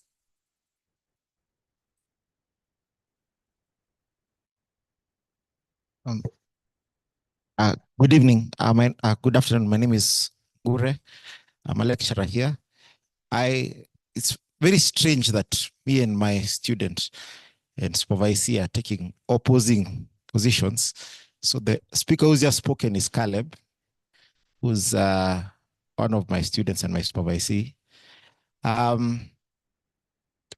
What I would like, mine is not a question, but a comment, just to clarify on the position, which is that the demands did not start at Occupy, Resists, Hatutaki, Hatuongei. They began at business leaders approaching the government and saying there is something wrong with the level of taxation. And you saw the president, even on international forums, saying that he wants to raise taxation in Kenya to 23% of GDP. That was a response to more moderate demands. Then business leaders started making memoranda to Parliament. And again, when memorandum are being made about the finance bill, what was the response? Mpende msipende, hii kitu inapita. And then Gen Z, then they decided, if you're going to be a bit radical, you're also going to be a bit radical. What was the first one? Reject finance bill. Was it Occupy Parliament? It was not. The first week, there was no talking of occupying Parliament. It was reject finance bill. Again, that demand, which was moderate, if you think about it now, it's a very moderate demand compared to what is being asked for. It was met with passing, first reading passing in Parliament, second reading passing in Parliament, and lastly, on then on that weekend, after the Thursday when second reading passed, as the bill was proceeding to third reading and people started noticing that these people are going to pass this bill, whether or not we don't like it, then that's when Occupy Parliament became. And that's when that third poster came out, which was about protest on Tuesdays for occupying Parliament, Thursday for occupying State House as Ruto signs our nation away. In fact, I remember that particular, it was even, they didn't even think that there would be change. They say we occupy Parliament as they pass the bill, and then on Thursday, we occupy State House as Ruto signs our nation away. The trend Ruto must go had not even begun by that weekend. The trend then began after Tuesday, when people started being killed in the protests. So it's strange that me and the Gen Z, I'm an old millennial, and the Gen Z is a young Gen Z. I have to take very differing positions on what started out as a very moderate protest, but as positions have hardened, the demands have also hardened because people have started to notice that they are negotiating with an intransigent government.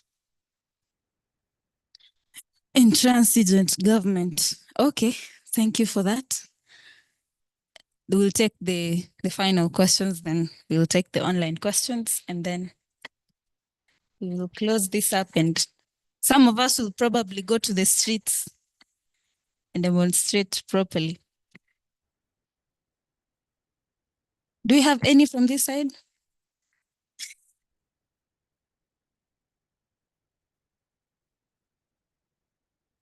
Good afternoon. My name is Sydney. Afternoon. First, remember My to name is face the camera. Sydney Masengeli. From law school. As much as we are calling the events in the country a revolution, we've seen so many unsuccessful revolutions in the past. I can draw examples from the Corsican Revolution and the happenings of the French Revolution, which include the happenings beyond the French Revolution, which include the Napoleonic Wars. In reference to this,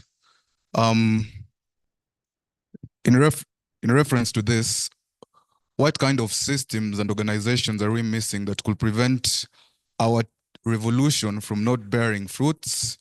And also further, what do you think about the whole leaderless thing? Because even though it is one of the greatest weapons in our arsenal, I also believe it's a really great weakness. Thank you very much, Sydney. Thank you. We should hear from a lady. We should hear from a lady. Yes. We want to hear from her. What are your thoughts? Remember to face the camera. Okay, Thank you. good afternoon. My name is Tabitha. I'm in law school, first year. And my question is to Mr. Wachira Maina. Do you think that this protest will lead to a more politically active Gen Z population? Thank you. Thank you. Thank you. Thank you. Before we take the other questions, maybe allow me to read the comments online. I'll begin with the most interesting one by Adrian Okumu. Professor, do you know someone called Adrian Okumu? Their comment is, I had missed Professor Mbani. Can I get an oh? Thank you, thank you, thank you.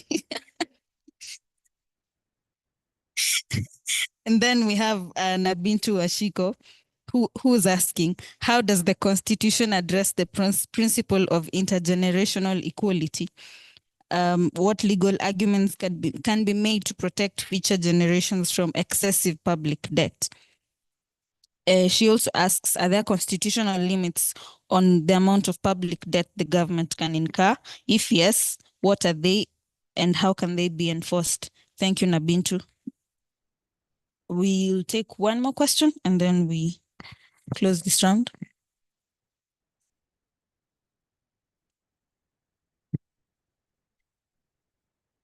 Good afternoon. My name is Cecil Miller, and I want to start by trying to answer Caleb that is it a good thing when the Gen Z say that hatutaki, hatusemi, and the president must resign or resign?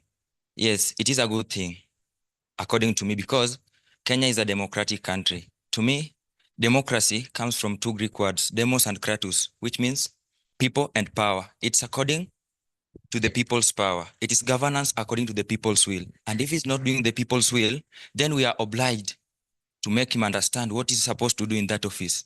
He is supposed to represent us as a people, right? Yeah. And again, I want to say that still on democracy, according to Gitobi Manya's article, Indecent Exposure, he says that democracy is not just about political power. It is also about economic resources. President Ruto is not sharing any economic resources with us Kenyans. Instead, he's sharing with his children and family. Again, democracy is also about freedom. We as a country, we are not free. If we were free, we will not be in the streets protesting. And he says again, it is not simply about what the well-to-do are allowed to say. It is also about the down and out are allowed to live and die. The bottom-up narrative has changed. How he explained it and how he's doing it now is totally different. That is one. And my question goes to Wachira Maina. In the last regime we had, Ruto during his campaign say that the judiciary, executive, and the legislature are under state capture. Now, the judiciary, executive, and the legislature, in my view, are under Ruto's capture. How will we then liberate these organs of the government? Thank you. Thank you very much. Thank you very much for your passionate comments. Anyone with a very burning question, if you don't ask, it will be so unjust and you might report us somewhere. Burning, totally burning. All of you are burning. Let's take that one. Good afternoon. Good afternoon. So I'd just like to take us back prior to the protests that happened and prior to the whole revolution that was brought about by the Gen Zs. The general opinion of the Gen Zs was that these are lazy people. They smoke bang, they cannot help with anything, they don't value hard work, they like shortcuts. That was just the general view that most people had with Gen Zs, especially with like those the podcasts that happened and the nasty comments that the millennials on the podcast had then made about the Gen Zs. And then fast forward to the last 2 weeks when the protest by the Gen Zs was happening. And even when the protest began, there was no confidence that the protest would actually work. The comments that were made by, I think it was Ichungwa, and when he said that these are people who go to the protests in an Uber and then they go to KFC and they have iPhones, like there was just a general attitude towards the Gen Zs where we were looked as people who cannot really do anything meaningful. And then the qualms that Gen Zs have had with the previous generations, like with the millennials and just the people who are older than us, we were at a point where the Gen Zs were feeling as though they were failing us, starting from the president to the first lady to the deputy president, trickling down to the entire government. So it's a general discourse where Gen Zs were genuinely feeling that the people older than them are failing them. And so I feel as though in a bid to move forward, the Gen Zs would need to be in a position where they feel that the people older than them are not failing them. And the people older than the Gen Zs would need to feel as though the Gen Zs are not these useless people who cannot do anything meaningful. And so then my question becomes, how can we bridge the gap that is existing between the Gen Zs and the older people so that we can stop having these opinions about each other and we can then come together, if that makes sense. Thank you very much. This gentleman looks like he will die if he does not ask a question. He looks like he's about to pass out. Just give him a chance.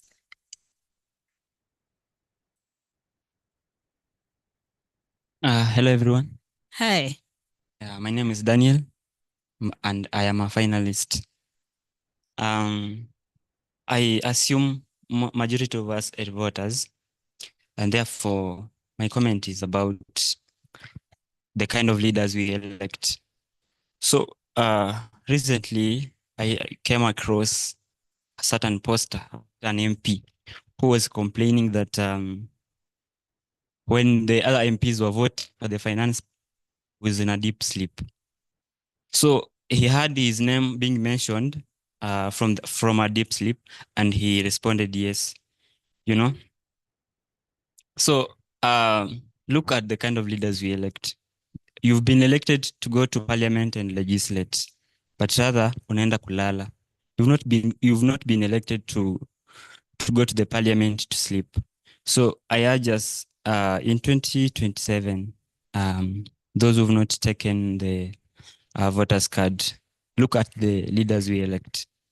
Yes, thank you. Thank you very much. Thank you very much. We will look at the leaders we elect. Again, you remind me of Sauti Sol, tujiangalie. You have all basically said tujiangalie. Thank you so much. And now we'll come back to you.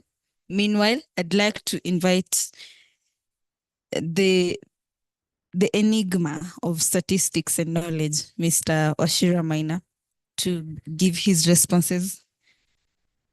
And then we can proceed. Don't create a mythos around me and numbers. I'm not a numbers person. I am a person of words. Now, the question of crisis of confidence and how to resolve it.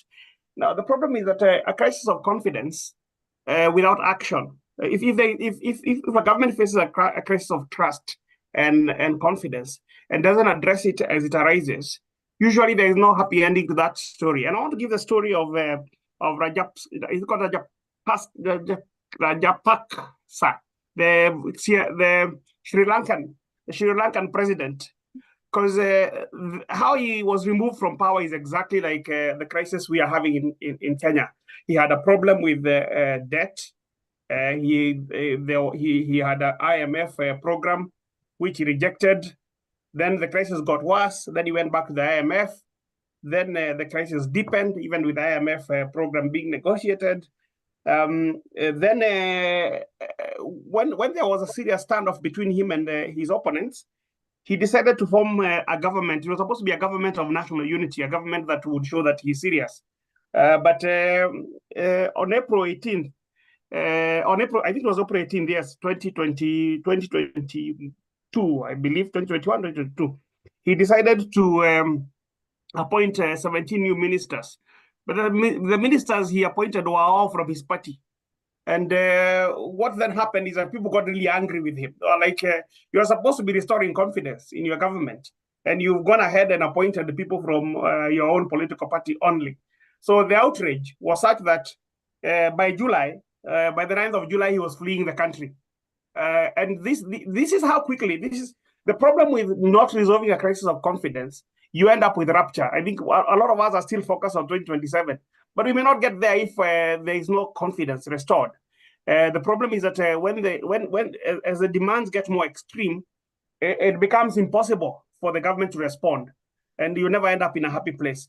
I remember in the case of the president of Tunisia, the crisis began on December 18th with that guy burning himself in the streets. And by January 11th of the next year, less than 30 days later, the president was fleeing the country. The point is this, that when a crisis where there is deep distrust of government arises, it is important that trust restoring mechanisms and trust building mechanisms are implemented as rapidly as possible. Otherwise, if that doesn't happen, then it just hardens positions all around. As Mwalimu Ngure was saying, it just hardens positions all around. And that never really ends up well for the government. I think the thing to remember is the president has been in office for 22 months. He's got 38 months left on his tenure, even if he was to serve for one term. He's got 38 months left. 38 months is a lifetime in politics. So this is not you can't afford to have 38 months of this stasis, this thing that is looking like a frozen conflict. You need to have a conflict that shows some signs of being resolved. So I think that's the first problem that I see as being urgent and being needed to be dealt with quickly. The question related to state capture, I am surprised that the president was using the word state capture because as I understand state capture, having been one of the first persons to write anything about state capture in Kenya, state capture is the repurposing of state institutions to the needs of politicians and the business elite that supports those politicians. And the process of capture operates by having a shadow state operating behind the constitutional state. And basically, that's what we've had in Kenya for a long while. We have decisions are made. You're never quite sure how those decisions have been made. The interests that are being served by the state are usually not clear to all of us. So it's something of an irony that it will be the president talking about state capture. I think the key thing here is to understand that the state has a crisis of confidence. The government has a crisis of confidence, and some of the things that are being suggested now about reforming the state indicate that the president needs to cut links with some of his advisors, cut links with some of the business interests that support him. There are a series of confidence-building measures that relate to undoing capture. Because we feel that I think most people who are angry with the government feel that the government is not working for their interest. It's working for the interest of a small group of people. So some of the reforms that are being suggested are actually reforms to undo capture. So that would be the second comment I would like to make in terms of the direct issues that were addressed to me. The last comment I want to make is not to forget what's going on in the country. We already have a constitutional crisis, good people. And the crisis is not related to Gen Z, but related to the fact that our constituency boundaries should have been addressed by now. The IEBC should be out fixing constituency boundaries. It isn't out. My own calculation shows that at least 60 constituencies do not meet the population quota. They should not exist at all. Now, we don't have an IEBC to do this work. People are already thinking about 2027. So we've got this latent constitutional crisis going on at the same time, even as we've got this crisis of governance that the administration is facing. So we are actually stoking up more tensions, because if the constitutional crisis is not addressed now, even as we get closer to the year 2027, if we get there, we are going to find ourselves having multiple crises that need to be resolved. That is never a good thing, not for the country, not for the government. Thank you. Thank you very much, Mr. Wachira Maina. Thank you very much. I'd now like to invite Professor Ambani to give his responses. And before he does that, maybe I would like to put forth the questions I see on YouTube. I think you can also respond to them. Victoria asks, how sure are we that all this will not be in vain and nothing will be changed? And she says that this is in view of the followings of the EndSARS protest in Nigeria, because right now it feels like you can only protest against a government that cares, and ours doesn't seem to. So Professor Ambani, as you do that, tell us if there's any hope for this movement. And thank you, and I hope you have said hi to my friend. Since you have you're Gen Z, you know how to manipulate the systems. Yes. Thank you. I think I also agree with the Wachira, my senior, entirely. He's always my very good mentor. And respond as follows, because I think I have questions from Caleb, I have friends from Victoria, I have friends from Sydney. I think I have questions from Sydney. And allow me to give a general observation that could respond to those questions. Since I'm an academic, allow me to use also my normal balance, which is variables. I see two sides to this equation. Two sides. I see the government on one side, I see the people on the other. I don't know that you agree with me, but then I see variables on both sides. And how each one is manipulated could affect the entire outcome of what you're seeing. So let me go to the government side first, because that's where it's good to start. Number one is, I think, the statements that they make, the language that they communicate, whether express or otherwise, will determine a lot on how this whole conversation goes. It could be the motorcades that Wachira Maina was talking about, how long they are, how flamboyant they continue to live, what they say or not say. And I think I agree that the president's interview to me was quite unnecessary. But important to us analysts, because for me it shows something that he's still not willing to talk. There's something in him that is still in denial of where he is. That's what I got from that interview. And it's not unusual. Kings are like that.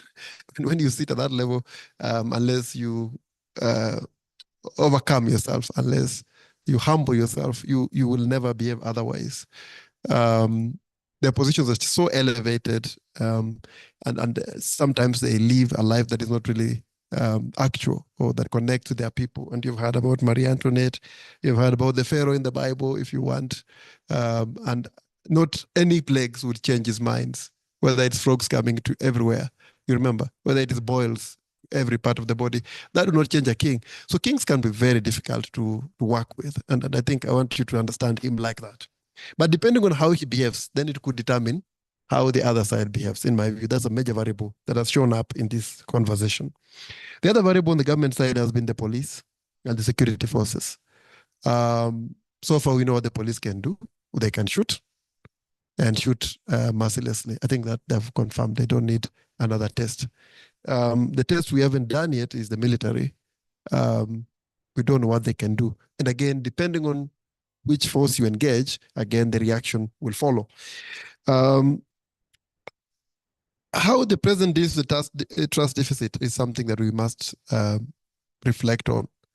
Already, I think we're all in agreement, it's done very badly.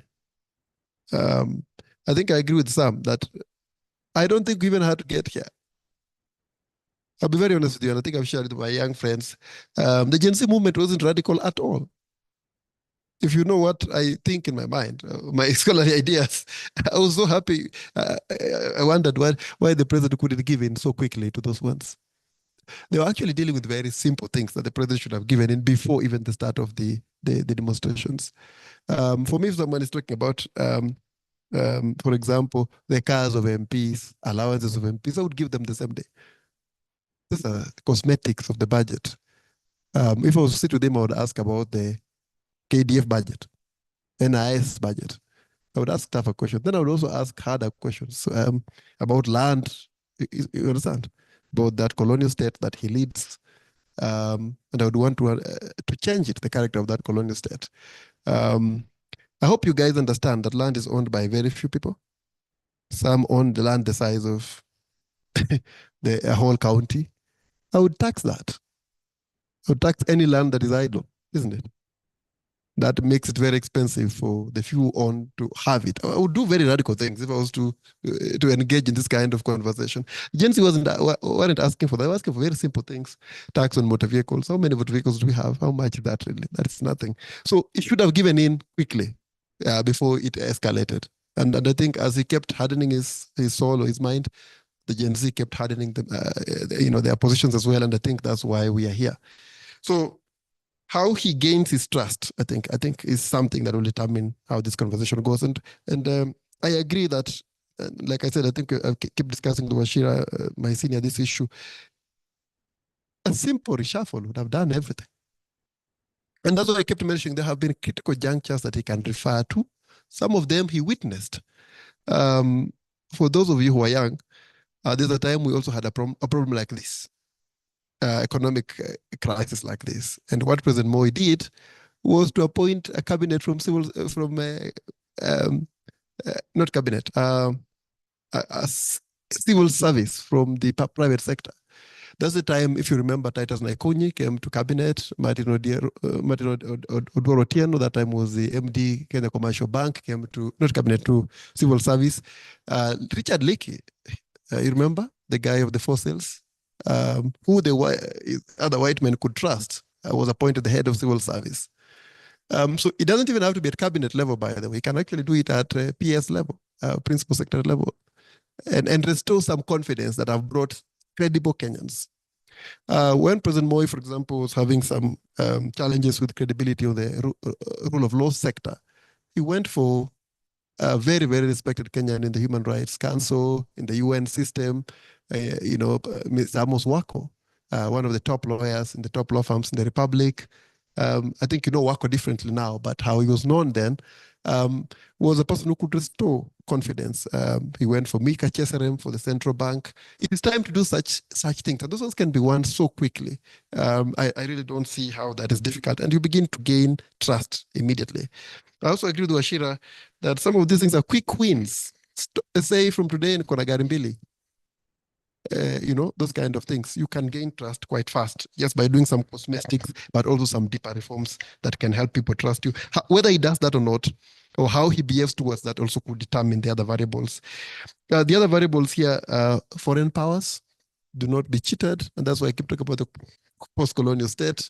And if I was to have the energy that you guys have, my revolutions will be there. IMF, World Bank, UN, US. You know what I mean? UK. That's really the problem. Okay, you have to understand me. I'm also an African academic who believes in decolonization. That's where to go. But he has to talk to them. I'm sure they're talking to him very constantly now, and they determine how this engagement goes. How that engagement goes, what they want also determines this. Then the market, our banks, our manufacturers, our industrialists, all that, they also determine how this conversation goes. The church has a very big say on that state house. What they talk to him, I'm sure they're talking to him. I'm sure they're probably visiting and praying with him. How much they can influence his psyche could also determine how this conversation goes from where I sit. And then there's the side of the people. And the people here are mostly Gen Zs, and those of us who are working with them among the older generation. I think the key things in the Gen Z movement would be strategy and tact. Remember, what Gen Z are doing is unprecedented in this environment. But like Wachira was saying, there are places we can learn from. There have been other revolutions, whether it's the Arab Spring, whether it's the Me Too. But remember, others might not have wanted the same objectives. I think the Gen Z then have to define what they want. Do we want to remove their president? Do we want a new finance bill? What do we want? And I think what we want determines the strategies we use. Okay? If it's a lost sheep, like Jesus says in the Bible, the tools of getting a lost sheep are not the same as the ones of getting the lost coin. They're very different tools. So Gen Z has to be very clear what they want, in my view, and engage the right tools for what they want. And if you want the president out, have you considered that there is no IBC? Have you considered that then the deputy president takes over? Or then if you remove the deputy president, then the speaker of the National Assembly? Do you like any of them? So you have to think about that. And you also have to think about, is it them who are bad, or is it the structures that they're operating? I'll be finishing in a short while. I can see you are impatient. 2 minutes. So if it is the structures that are problematic, then trust me, whoever you put in that position will behave the same way. If there's $1 billion to be paid, whoever you put there will have to behave in the same way. I hope you understand that. So that conversation has got to be had. I'm not sure it can be it can be done on internet. I learned recently that you could do a conversation on X. Let's see how much you can do there. But it's very difficult in a crowd and also in a virtual space without a leader. I'm sure to have this conversation, and it's something you must decide. Also decide whether you will engage the president in a conversation. In Bomas, for example, wherever you will sit. Do you want to meet him, or do you want him to come to SpaceX? Is it even realistic? And I think that would be important. The other thing that you'll have to decide, and I always tell everyone that gets into an issue like this, you have to decide whether you're willing to pay the cost. So supposing we decided we are going kimeumana, kaende, whatever it is we want to say, are we willing to be on the streets for 10 years? From what I know is when you start an eruption that doesn't have a leader, it becomes very difficult to reconstitute. You become a Somalia very fast. You become a Sudan very fast. Any Sudan you can think about, south or north. You have to think about whether you're prepared to live like Somali people live, or Sudanese people, or people in Chad, or people in parts of Cameroon. You know the way people live, parts of Uganda, parts of Congo. Are you prepared for that? Then militias start forming. So we must know how to end it. And I think that conversation must be had even on X. I don't think we can go into this violence or demonstrations or pressure or repression or whatever it is both sides are doing to each other without thinking about the end game. I think both sides must think about the end game and how to get it. About the last one, okay, endurance, you must endure. And then the last one, I think, was about consolidation. The second last one, how do we consolidate? How do we ensure we get victory? And I think the answer is that you must consolidate it. And when you put pressure, this is just science. When you put pressure, don't leave until the pressure is attained. You must get that place where a change can be gotten and where you have an upper hand in negotiating. And then negotiate what you want. And then maybe put in structures to ensure what you want can be attained. So you can't leave now. Yeah, so you must continue engaging until you get what you want. I think that's how you consolidate it. The last one was generations, Marion, and then I go. I want to assure you that generations have always had problems with each other, whether you're reading Americans about baby boom. We've heard about those things, baby boomers. We've heard about 844s. We were 844s, and the older people like Wachira didn't have kind words for us. They thought we were uneducated. We had to prove ourselves. They thought we were illiterate. The education system wasn't good or competent. Then now we're talking about CBC. You had, many people have even moved children, but they will get that level for a long time. For you had this level of zombies. But I think you've proven yourself in just 3 weeks, isn't it? I think the question in our minds is whether you'll be able to carry it forward. So generational rivalry is always there. It's like sibling rivalry. But you prove your point and they listen to you. And I think that's what you've got to do. Prove that you can work. A lot of us at the workplace have been talking about Gen Zs and how lazy they are, how they come late, how they dress at work. You've heard that you've seen that on the internet, isn't it? That they're not professionals at all. You've heard those kind of things. But come and prove to them that I can be a CEO, I can be a professional, I can be a lawyer, I can be a doctor, and I'm going to grow up the ladder just like any one of you. I think that's what 844s were able to do. That's what we did. And I think we silenced the people ahead of us. I'm not sure Sheila agrees, but I think we did a lot of work in doing that. Thank you very much for listening, and thank you very much, Marion. Thank you very much, Professor Ambani. It's interesting to note that you also had people who didn't believe in you as a generation. As we were speaking about, you mentioned pressure, and I thought about, how many of you know Gabriel Oguda? One person. Oh, I was almost heartbroken. So you know this thing about his pressure does what? So Prof spoke about pressure, and I'd just like to ask, pressure does what? Thank you. You're passing the test of Gen Z. Professor, I bet you don't understand the thing that we just did there. He's not Gen Z. That's how you know. Thank you very much. Now we'd like to move to the final speaker. Unfortunately, because of time, which is never on our side, we have to conclude this. So we'll just have the final speaker, Lorraine. Before she does that, I can note some few comments from Zoom. Collins Mujigi says, this is addressed to Professor Ambani. I agree with you, and I think it's time for Kabarak students to rise and advocate for an understanding of what's going on beyond what is written in law. We need people to integrate law and society, and perhaps next time the drafters should present their constitution to the future generation. The law school should serve us, not enslave us. Okay, Collins. We also have a question from Rugenge. I'm sure Lorraine is prepared to answer this one. He asks, what inspirations can we pick from Black Lives Matter or movements in South Africa and symbolize the struggle through art, and including graffiti and drawings in the protests that Kenyans are having right now? Lorraine? We noted that you are the most qualified panelist for this particular topic, and I'd like to invite you to give us your most qualified remarks. Welcome. Okay, so thank you, Marion. I also know time is far gone. So I'll first start with Rugenge and on how we should ensure that this movement continues to thrive and remains vibrant and active. I can say one thing for sure.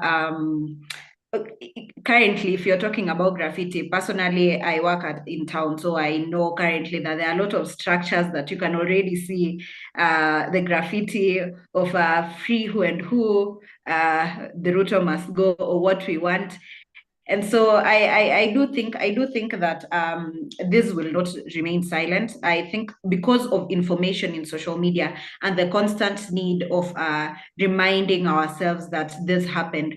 As of now, we all know that 25th June 2024 is something that is etched in most of our minds because we lost people while for the first time in history, we occupied Parliament, literally. So I don't think that's something that will miss in the future history books that are coming, as Kenyans occupied Parliament on that day, and they were very serious about what they wanted. And so that in itself is what I think that will continue making this movement continue thriving. The information that will come out of this movement, the papers, what academia will say about it, what our history books are going to be written about this movement is what will keep it going on and on and on. And I believe that this is just but the start of a conversation. There was also another question on who do we want as a leader and how do we want our leaders to work for us. So basically, currently, as you know, we are really riding on the fact that we are leaderless, tribeless, partyless, and fearless. And generally, I do think that, funny enough, when you reflect about it, us as Gen Zs, we don't want our country to burn down. As Professor Ambani said, we don't want to go to the Somali way. Kenya has been really a princess kind of And we also want to also maintain that, but in the same time demand for the accountability that we want. So with this notion of leadership, currently, you know, anytime someone comes up and tries to claim to be a Gen Z leader, we are already linking them that there's a current perception that leaders who are currently coming up just are there to serve for their own interests. And so we are waiting to see, because funny enough, now Ruto even has an edge because we are still recognizing him as the leader as much as we are so against him. So we want to see change, and that's why when you come in and say that how do we want our leaders to be like, we just want accountable leaders. We want intellectually honest also leaders, because you know you can't be misleading people, and yet you know very well the implications of whatever you're putting in. So there is also that, and of course we now want the moral compass of society to generally change, because I do believe now when leaders come up from now our generation, we expect you. We fought for people to be accountable.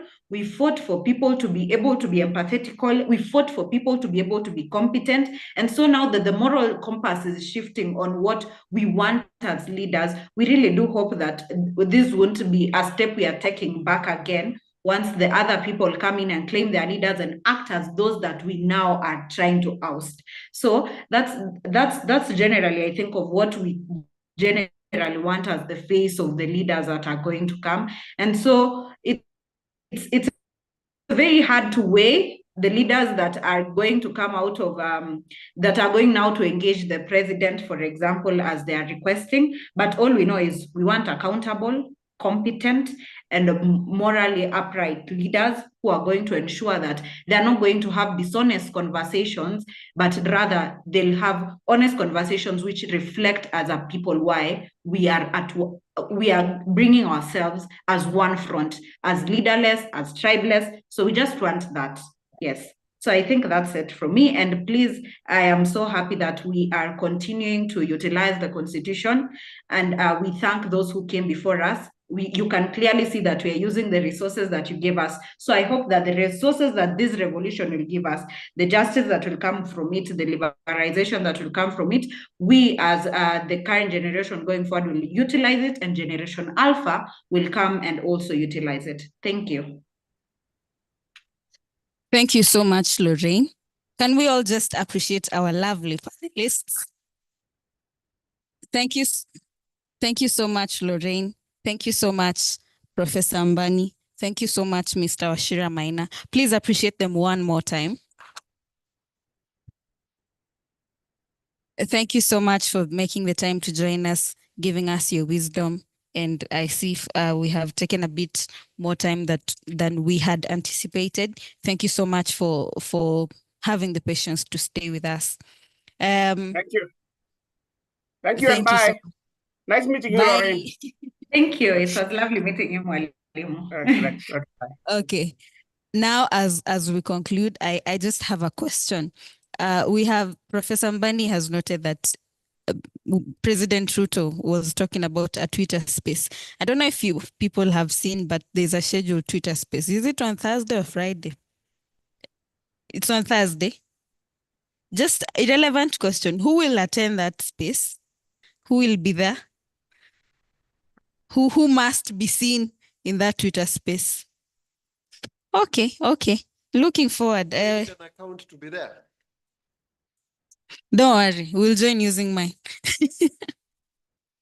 Thank you so much. Adults, I'd like to thank the various people who've helped set this up. Thank you so much, Stanley. Thank you so much, Mr. Gekombe, who's not here with us, but he joined us virtually. Thank you so much. Thank you so much, Crystal. Thank you so much, Hezekiah. Thank you so much, Mr. Ngure, who has actually canceled a class, or rather postponed it, so that his students can attend this one. Such a noble thing to do, Mwalimu. Thank you so much. Can we just appreciate the people who've made sure we have this session here? And now to you, students of Life, the Law, good governance. Thank you so much for coming. Thank you so much for participating. To our online audience, those who joined us on YouTube, those who joined us on Zoom, thank you so much, whether you're students or members of the society or elder members of the society. We look up to you. Thank you so much for joining this conversation. We have come to the tail end of the conversation. See you on the other side of good governance. Goodbye. Have a good afternoon.